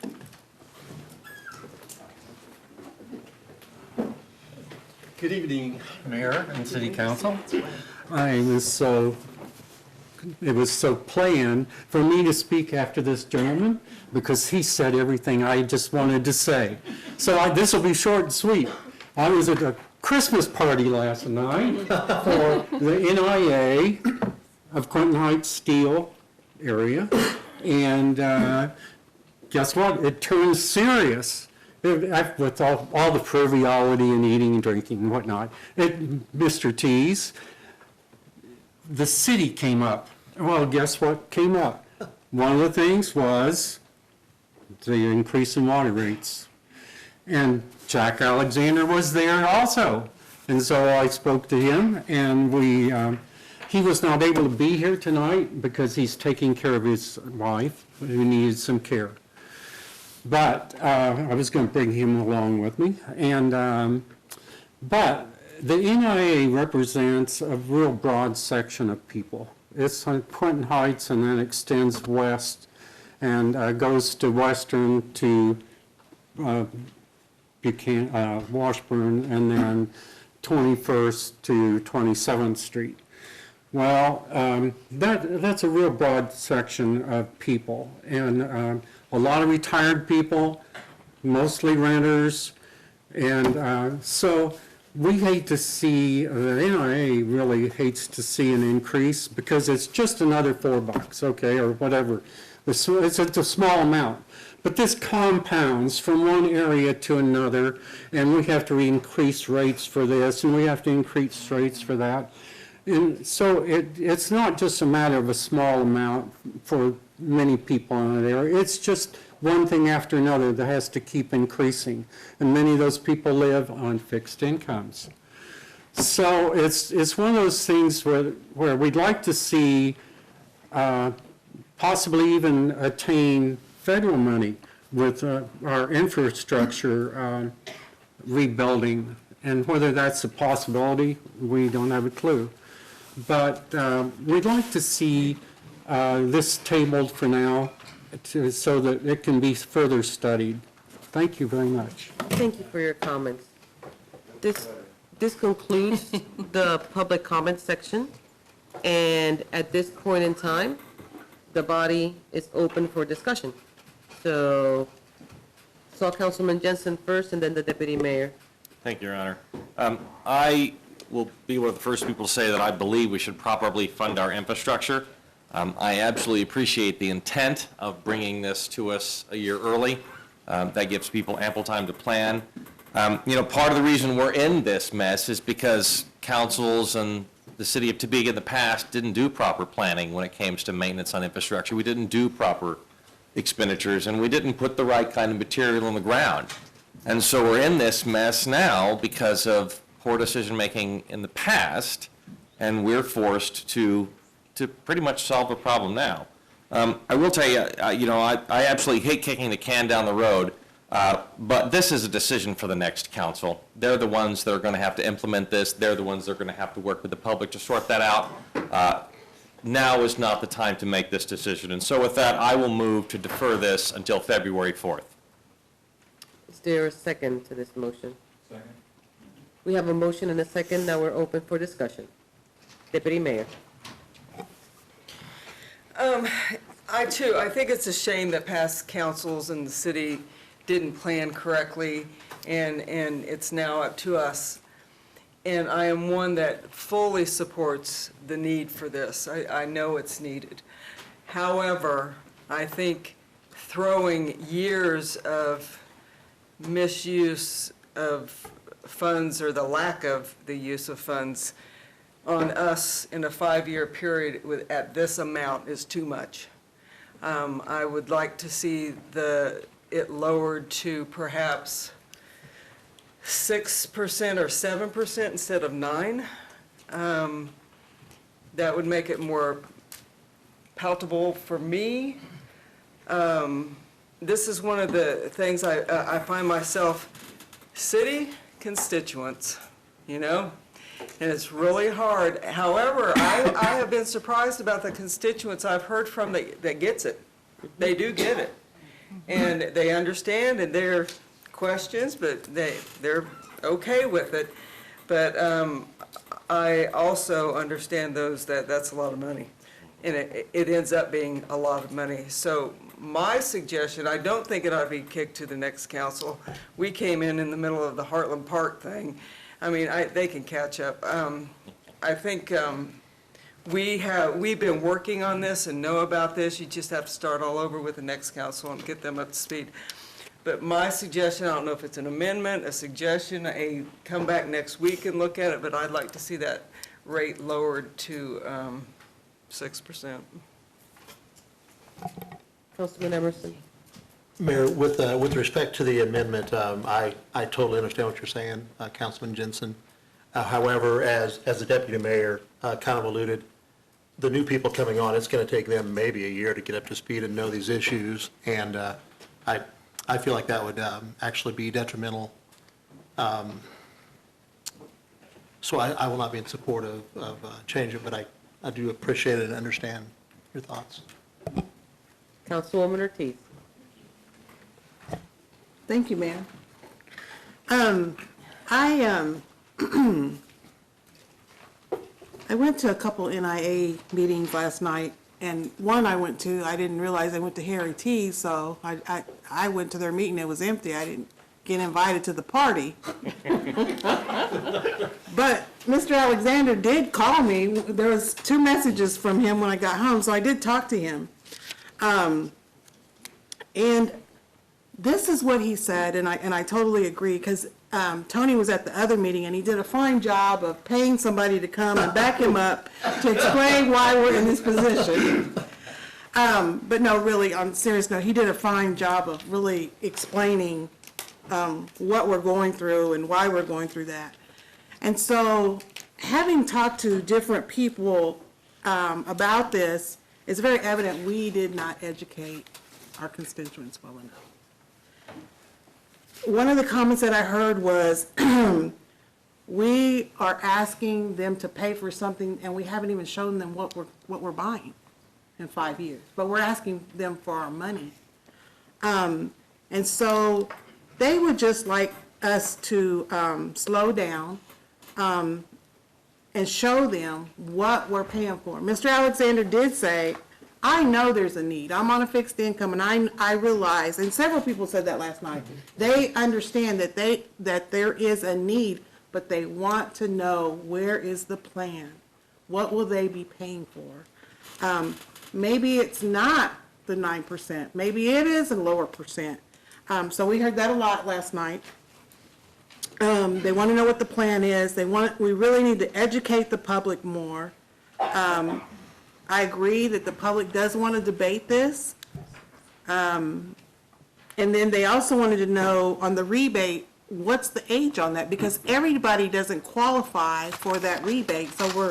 So they have several questions on that. They don't understand why we're doing this a year in advance, why we can't stop, have some type of forms and really talk about this. But I didn't really hear anybody say, no, we don't want a 0 increase. They realize we have to do something. Is that what you heard, Tony? Yes, ma'am. but they just want to know, why do we have to pay over 5 years, and why do we have to pay such a big percent? That's what I heard loud and clear. That leads me to believe everybody is not understanding why we have to raise that, and that's what their concern is. And the water usage that they use. You know, I had a lot of people that really just not understand the infrastructure and how old the piping systems are. And so with that said, I would like to see fewer years if we do plan on voting for it. I don't have a preference either way, because I'll be here in February, so either way. But those are my concerns. Well taken. And I haven't heard that, no, they don't want to increase, but they want to know. Everybody wants to know, what are we paying for? And I don't think we have done a good job of showing them what we are paying for. Councilman Lesser. Thank you, Madam Mayor. Just a couple thoughts. I too recognize the need for the infrastructure improvements. I clearly see that. I clearly know that's where we're at. I do clearly see that, you know, to a certain extent, we're paying for some of the sins of our fathers in this situation. And I get all that. What I kind of don't get is when I do review this, it all does seem to appear to me to be revenue side economics from the stand of it's all based on increasing the rates and the revenue. I would have liked to have seen when you see a dire condition type situation or plan, generally that's time, at least in my business, when I see that, where I have to start evaluating all the aspects of my business, not just what I'm charging for my products and such. As recently as I think last year, you know, Councilman Emerson, with his diligence and his expertise in this area, identified and was able to knock off a $3 million generator, you know, that saved money and went back into that. And what I don't see that's missing is the plan of we're evaluating where we're at and what we can do better and what our efficiencies can be and how we can improve that to save money. I'm not seeing how we can evaluate our purchasing if this is what we're going to do and we're going out 5 years and we're able to save it by economy of scale on purchasing, buying this material, you know, up front or what have you that can save some money. I'm not seeing, you know, any other issues that were addressed. All I see that we're addressing is putting this on the shoulders of saying we're going to increase the rates, we're going to put this on your shoulders, and everything else must be perfect. And I don't believe that. So as it stands, I can't move forward with this. I would like to see a comprehensive plan that moves forward that addresses all those things that I just talked about, and see where that is. And my guess is once we do that, it will come back and still show that we do need to have a rate increase. It will show that we do have to do that because fundamentally that's what we have to do to fix what we have. But I doubt the numbers will be at what we're at right now, and I'll feel more comfortable sitting down in front of people saying, we've exhausted everything that we've looked at on all aspects, and we have to raise the rates this much because this is what we have to do. And I'm not at that point right now. Thank you so much for your comments. I would like to add that what I'm hearing both from the public and from the body in general is a desire for communication, is a desire for us to engage our citizens, because I think that all of us do understand that we do have to look at what's happening with our rates. 800 water main breaks, not this year, but the year prior. 800 water main breaks. And when we think about that, and when I talk to communities and we see what's happening in Flint, Michigan, we start thinking we know that the infrastructure in our water is important. And ironically, disproportionately, the people that suffered the most are the people that we're trying to guard against the increase. But we have to then, as a community, come together and have a conversation with regards to why we're doing this with the community to have enough time. With that, my concern, Councilman Jensen, is that for us to put an arbitrary point and saying 2 months, February, it's going to put the staff in a rushing position to say, we're in Christmas. You could kill the last 2 weeks of the year. The first portion of the year, we're going to try to get all together and reconvene. We're going to have a brand-new governing body the second week of January. So automatically, we are bypassing and not doing a real service to the new council members that are coming in, because we haven't allowed for them to even sit on their seats yet and have the opportunity to talk to their constituents. Well, with So- respect, ma'am, I didn't mean that it be voted on that night. I Awesome. just meant it come back for discussion. So- And I'm happy to change the date further out, And but I want that's, to give them and time that's to get the the feedback. consideration that I was going to request, if we could just say that at a later date, because I think that that would allow for the community and for the body to have the conversations that we need to have with the new body, members of the body, with the community with enough time, so that we don't say we just had one meeting and it was a one done and over. We're required to provide dates. So, I don't think that we have to provide a date for do we have to provide a date if we're gonna defer something? Yeah, this is an action item, Mayor, so I think with So the we motion to do? defer, you'd need to select a date further out. March or June? Would we say June? Absolutely. Because it will coincide with the budget, which would also get us talking with our constituents, and it'll allow them to have a full picture. So that would be. it And would that's be- just a suggestion. I gladly take it. June 2nd would be the first meeting in June. Okay. The second, who was the second of this motion? To ensure that they accept it?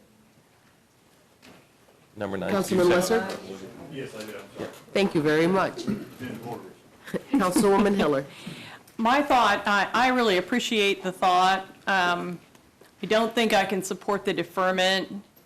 A couple of reasons why, though, and then some suggestions. The reasons would be that with all that's been discussed, which I think should have been done, and I think we still need to do, I don't think the numbers are going to change, at least for the years. Now, I've heard a suggestion of going only 3 years instead of 5, and we've done 3 years before. I like that because it keeps kind of the pressure on, keeps the pressure on us and on the staff to be accountable and to look a little more than a 5-year would. So I heard that and I could support that.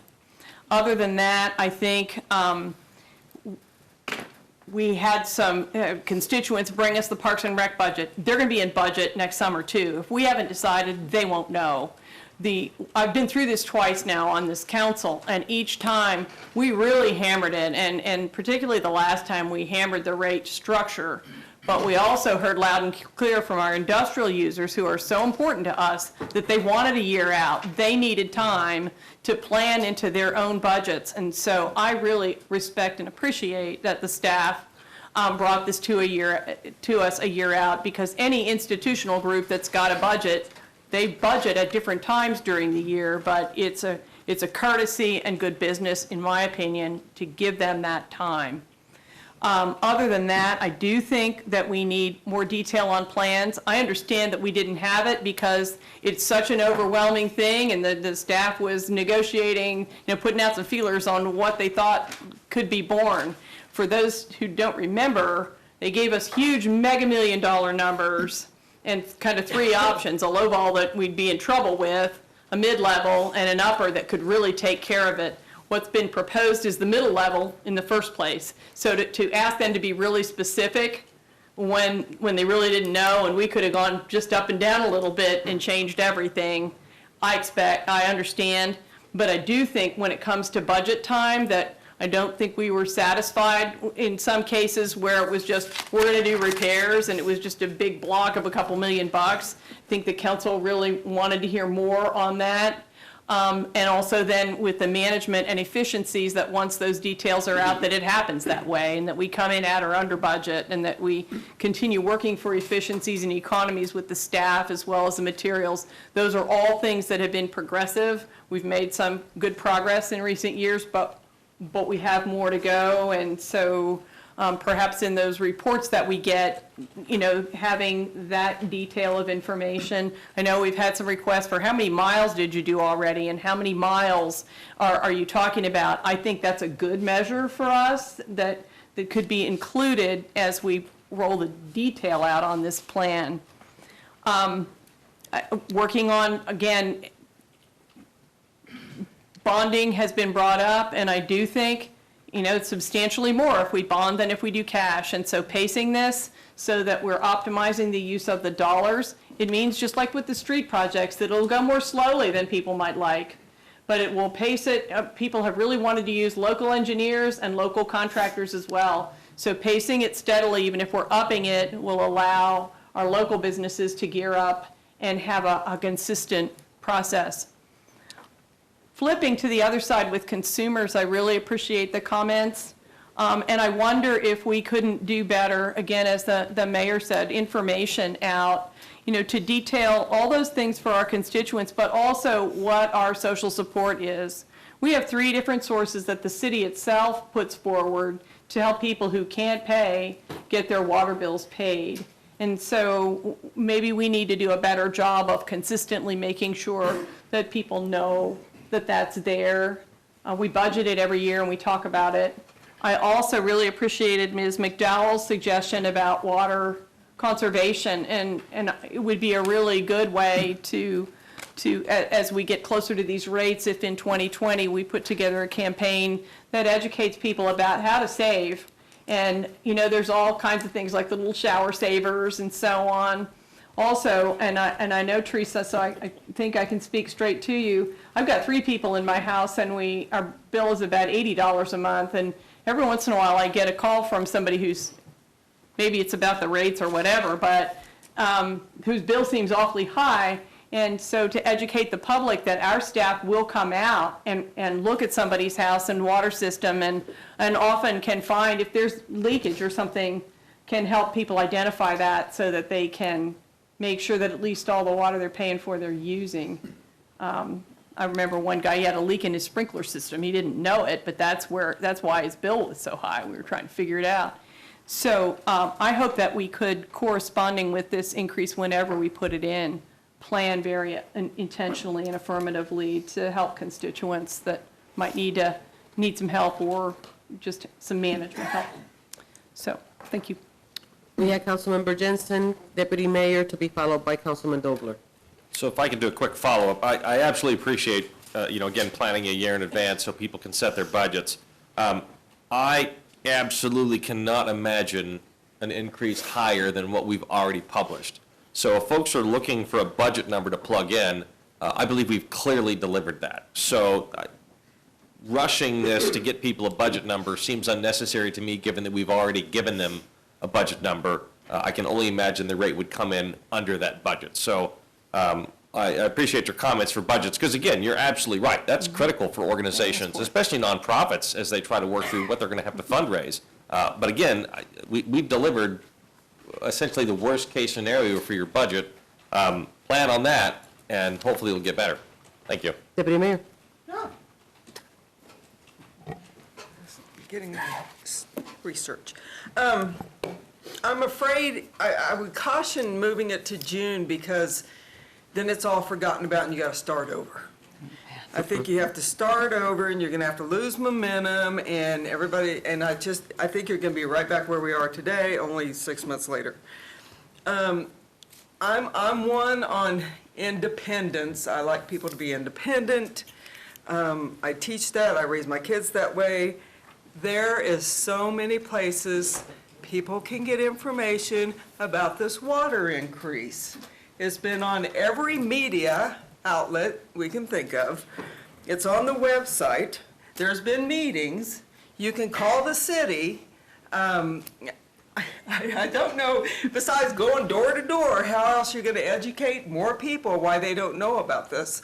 I think if they want to know, they can call us. I mean, that bothers me, but I would not put this off till June. Bottom line. Councilman Dobler.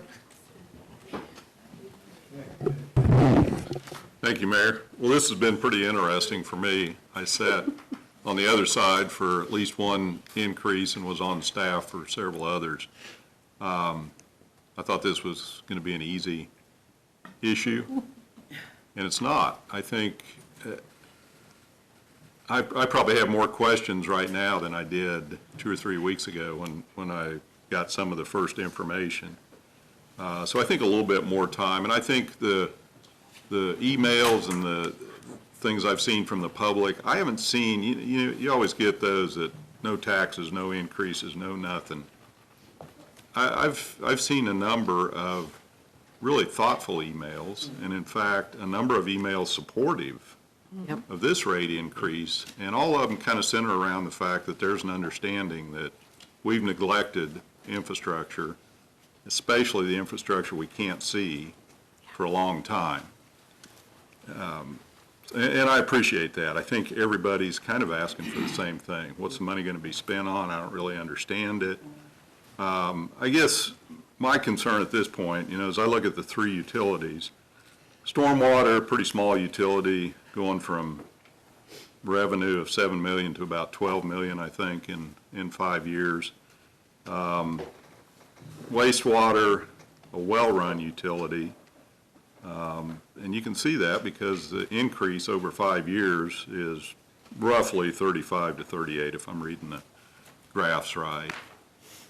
I'm a little concerned about water, going from 40 million next year to 60 million in 5 years. I'd just like to see a little bit more information on, I understand the water line replacement, but that's a lot more than just water line replacements. I'd like to understand the efficiency of the water department at this point.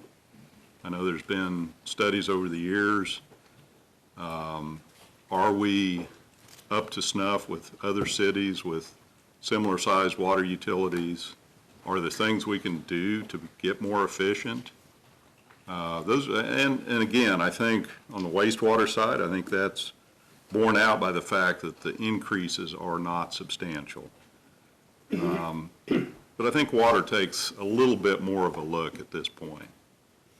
So I'd appreciate the opportunity, and I agree that June seems to be a long time out, but I'd appreciate the opportunity for a little bit more information. Thank you. Councilman Jensen. So happy to discuss the date to push out. If we split it in the middle, the first Wednesday, or the first Tuesday in April would be the 7th. Is that more amenable? Okay. Would you? You were the second, so therefore, do you agree with April being a tentative date for it to be brought back? And I would emphasize only for discussion. I don't have any concern with it.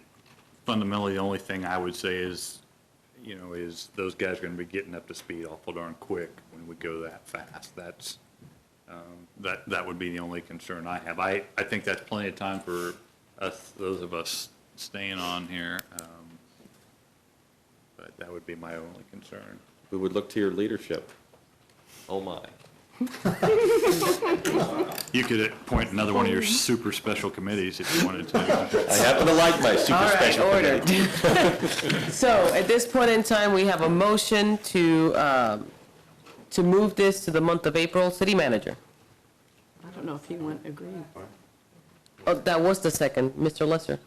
I don't know if he agreed. Yeah, I agree. Okay. City manager. Obviously, this affects us pretty bad.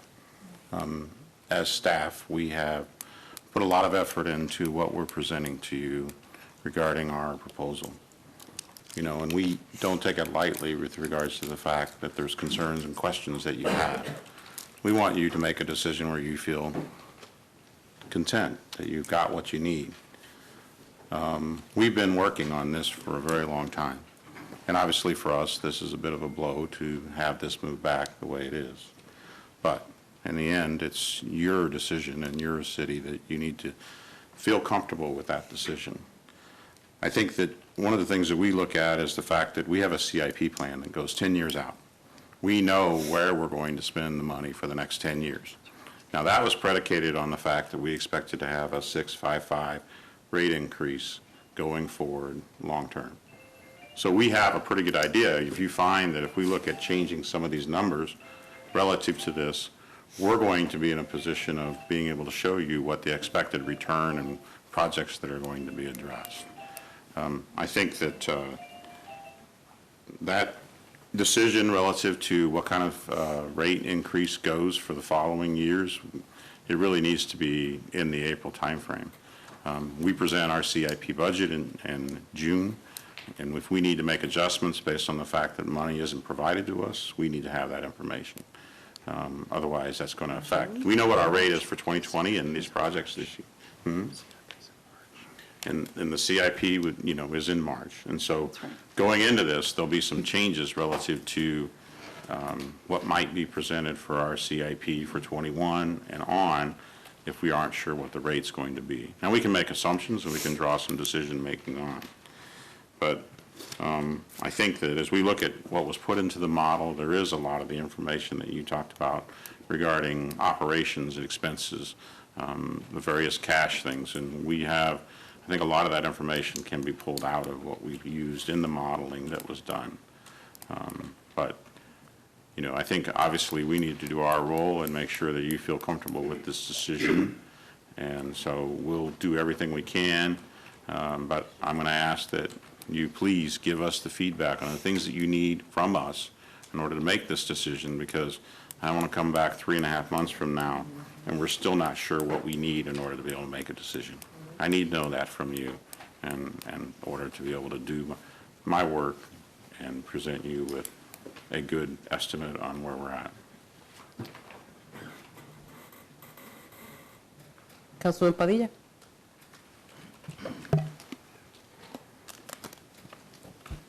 I want to address a couple things that I heard tonight. One, the characterization that this is a freight train moving down the road. I don't believe that's the case. If it's a freight train, it's because some people have chosen not to address the issue until now. But there's been plenty of information out there. We've tried to do everything we can to make this as transparent as possible. There will always be some questions that aren't asked, so we can't answer them. So if something's left out, it's not out of design, it's because maybe we haven't thought of it or someone hasn't asked. So there isn't a freight train that I believe that I'm sitting on. I think I'm sitting with a group of people who have taken to heart the priorities that we set out together as a body to move this city forward, even when it was uncomfortable to do so, or when it might be less than popular but necessary. I think that some of the bold steps that this city has taken have shown us willing to not take a risk, but to inform ourselves, to give consideration to everyone's station in the city. I hear a lot about, well, we live on fixed incomes. You guys don't have any idea of that. I'm a retiree. I live on a fixed income. I have every understanding of what it means to have an increase in utility rates. Every understanding. So I don't make my decisions in some lofty position that I don't feel that I'm not affected by what everybody at this table decides on. We're all affected by it.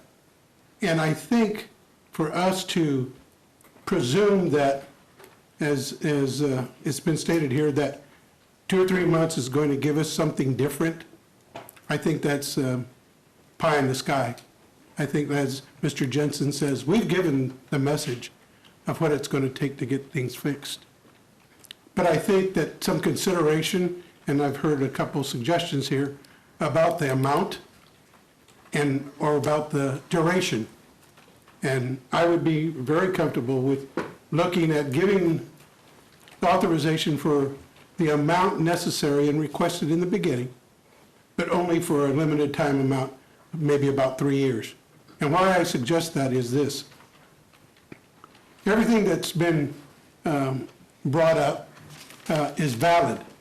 We need to have questions. We need to have answers. We need to have a plan. We need to have oversight. We need to have efficiencies. This body has asked for efficiencies in a number of occasions from a number of departments.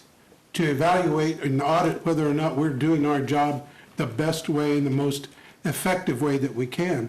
I think by limiting it to less than the 5 years as suggested to possibly 3 years, and the expectation, as Mr. Dobler even mentioned, that we have an ongoing review and report to this body to make sure that the monies allocated are spent where they were intended to go and in nothing else, and that there is an accountability across the board for the city manager and his staff and for us to, if we see that it's not being utilized in the way it was intended, that we correct our mistake if it was a mistake.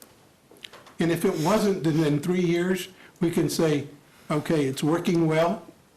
You have had the money to repair. Let's see what's happened. Do you need any more? And if not, then we don't go another 2 years. But if we do, that maybe that increase then is less than what we're considering tonight. I think I appreciate the thought that we would give the incoming council the opportunity to weigh in on this. But I see this as my responsibility right now. I was elected to make a decision during my term and not to wait for somebody else to come in and help me make my decision.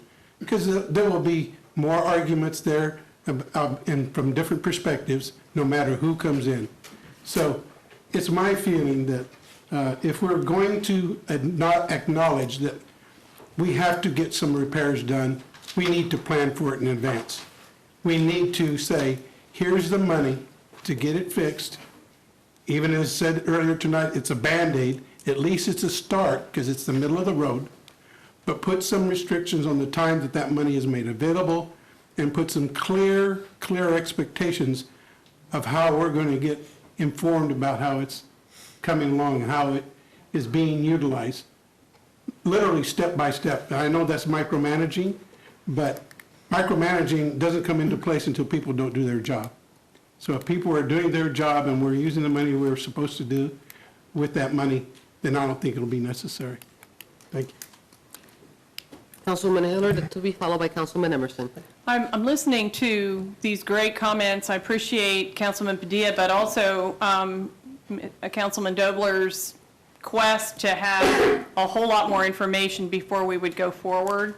I wonder if let's say we passed it tonight, let's say we back up to 3 years, which I'm hearing, which puts some pressure on that, but take that February time that was suggested earlier, if the city manager thinks we could do it, and as part of our action tonight, ask the city manager to schedule 2 work sessions, not just 1, in February, which would be before the CIP starts, to do the deep dive and to have us together with the new council members do that deep dive into the efficiencies, into the details, and that way we would also have done that prior to the CIP coming through. We'd know the numbers, but the details we'd have a chance to work on.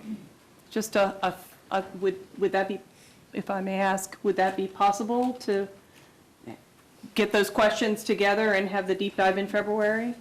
I mean, I'm assuming yes at this point. I don't obviously need to talk to the director and deputy director of the utilities department to know how that will roll along. But I mean, that information, they know where they're at right now with their department. They know what their operations are doing and what types of things they would consider regarding their change in operations. So that if you had numbers tonight and then you had the specific questions from us within a few days, by next week, so that it was clear what we wanted to focus on, maybe we could do both. It's just my thought. Thank you. Councilman Emerson? Thank you, Mayor.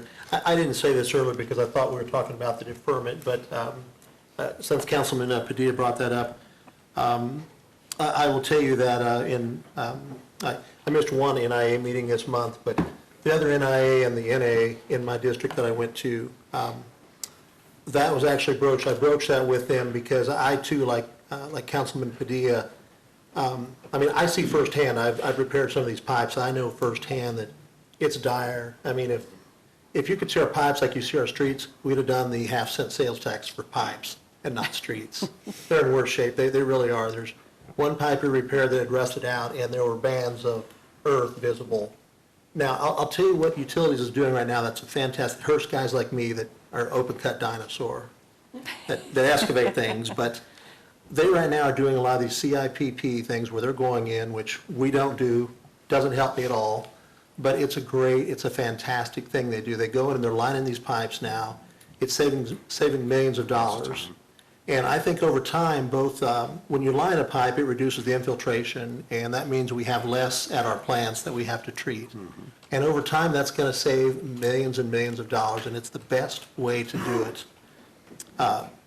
However, that's just been started in the last couple of years. I think they absolutely need this increase, but I think if we limit it to 3 years, we would start to see a big downward trend in expenses as these CIPP projects take off.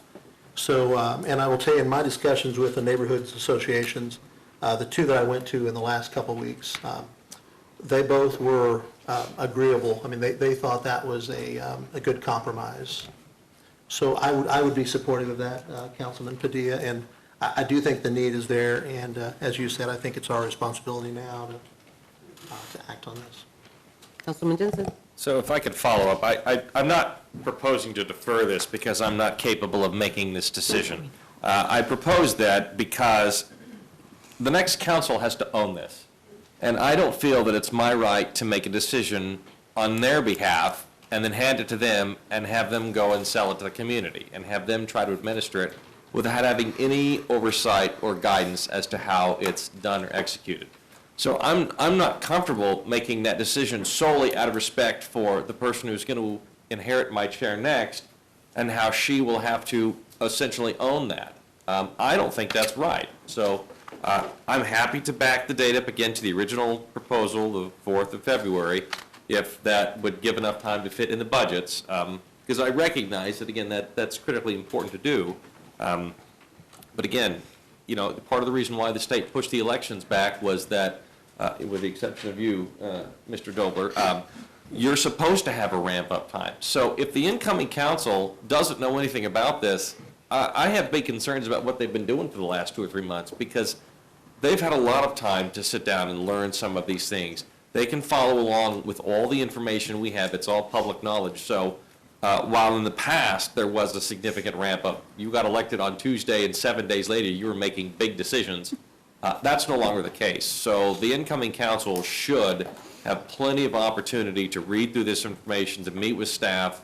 You know, while they're not up here having the discussion with us, it's on TV. There's every opportunity for them to fully understand this as they move into it. So with that, if you're more comfortable with it, I would again offer the February 4th, if that makes more sense than the current March, the amendment is at. Councilman Lesser.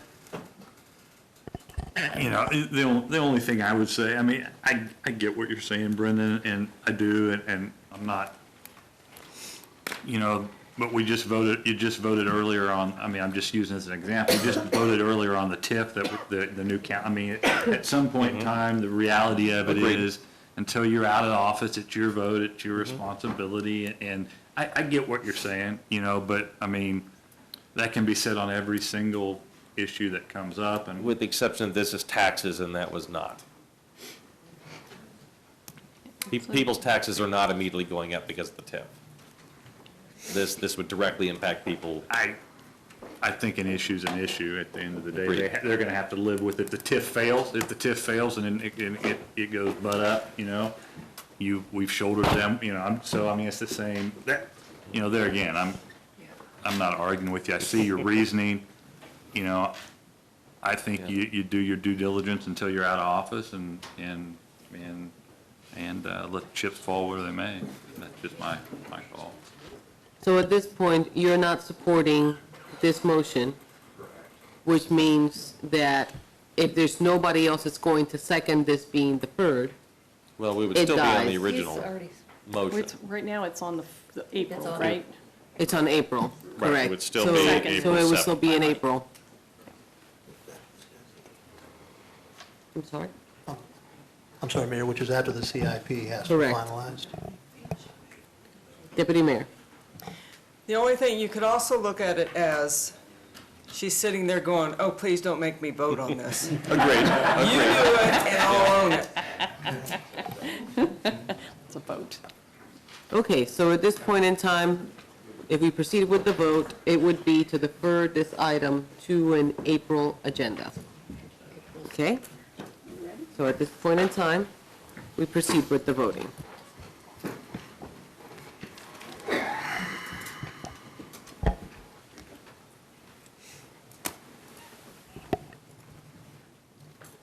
Okay, motion fails. We have 6 no.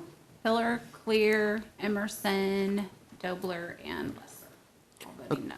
So at this point in time, the amendment fails, so it is on our table for us to discuss it now. I will say that typically, we customarily take a break around 8 o'clock, and it seems like this item is not going to get off the table, so we're going to be talking for just a bit.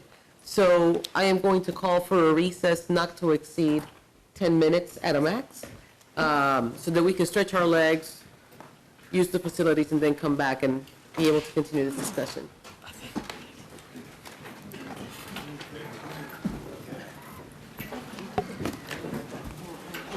Till April?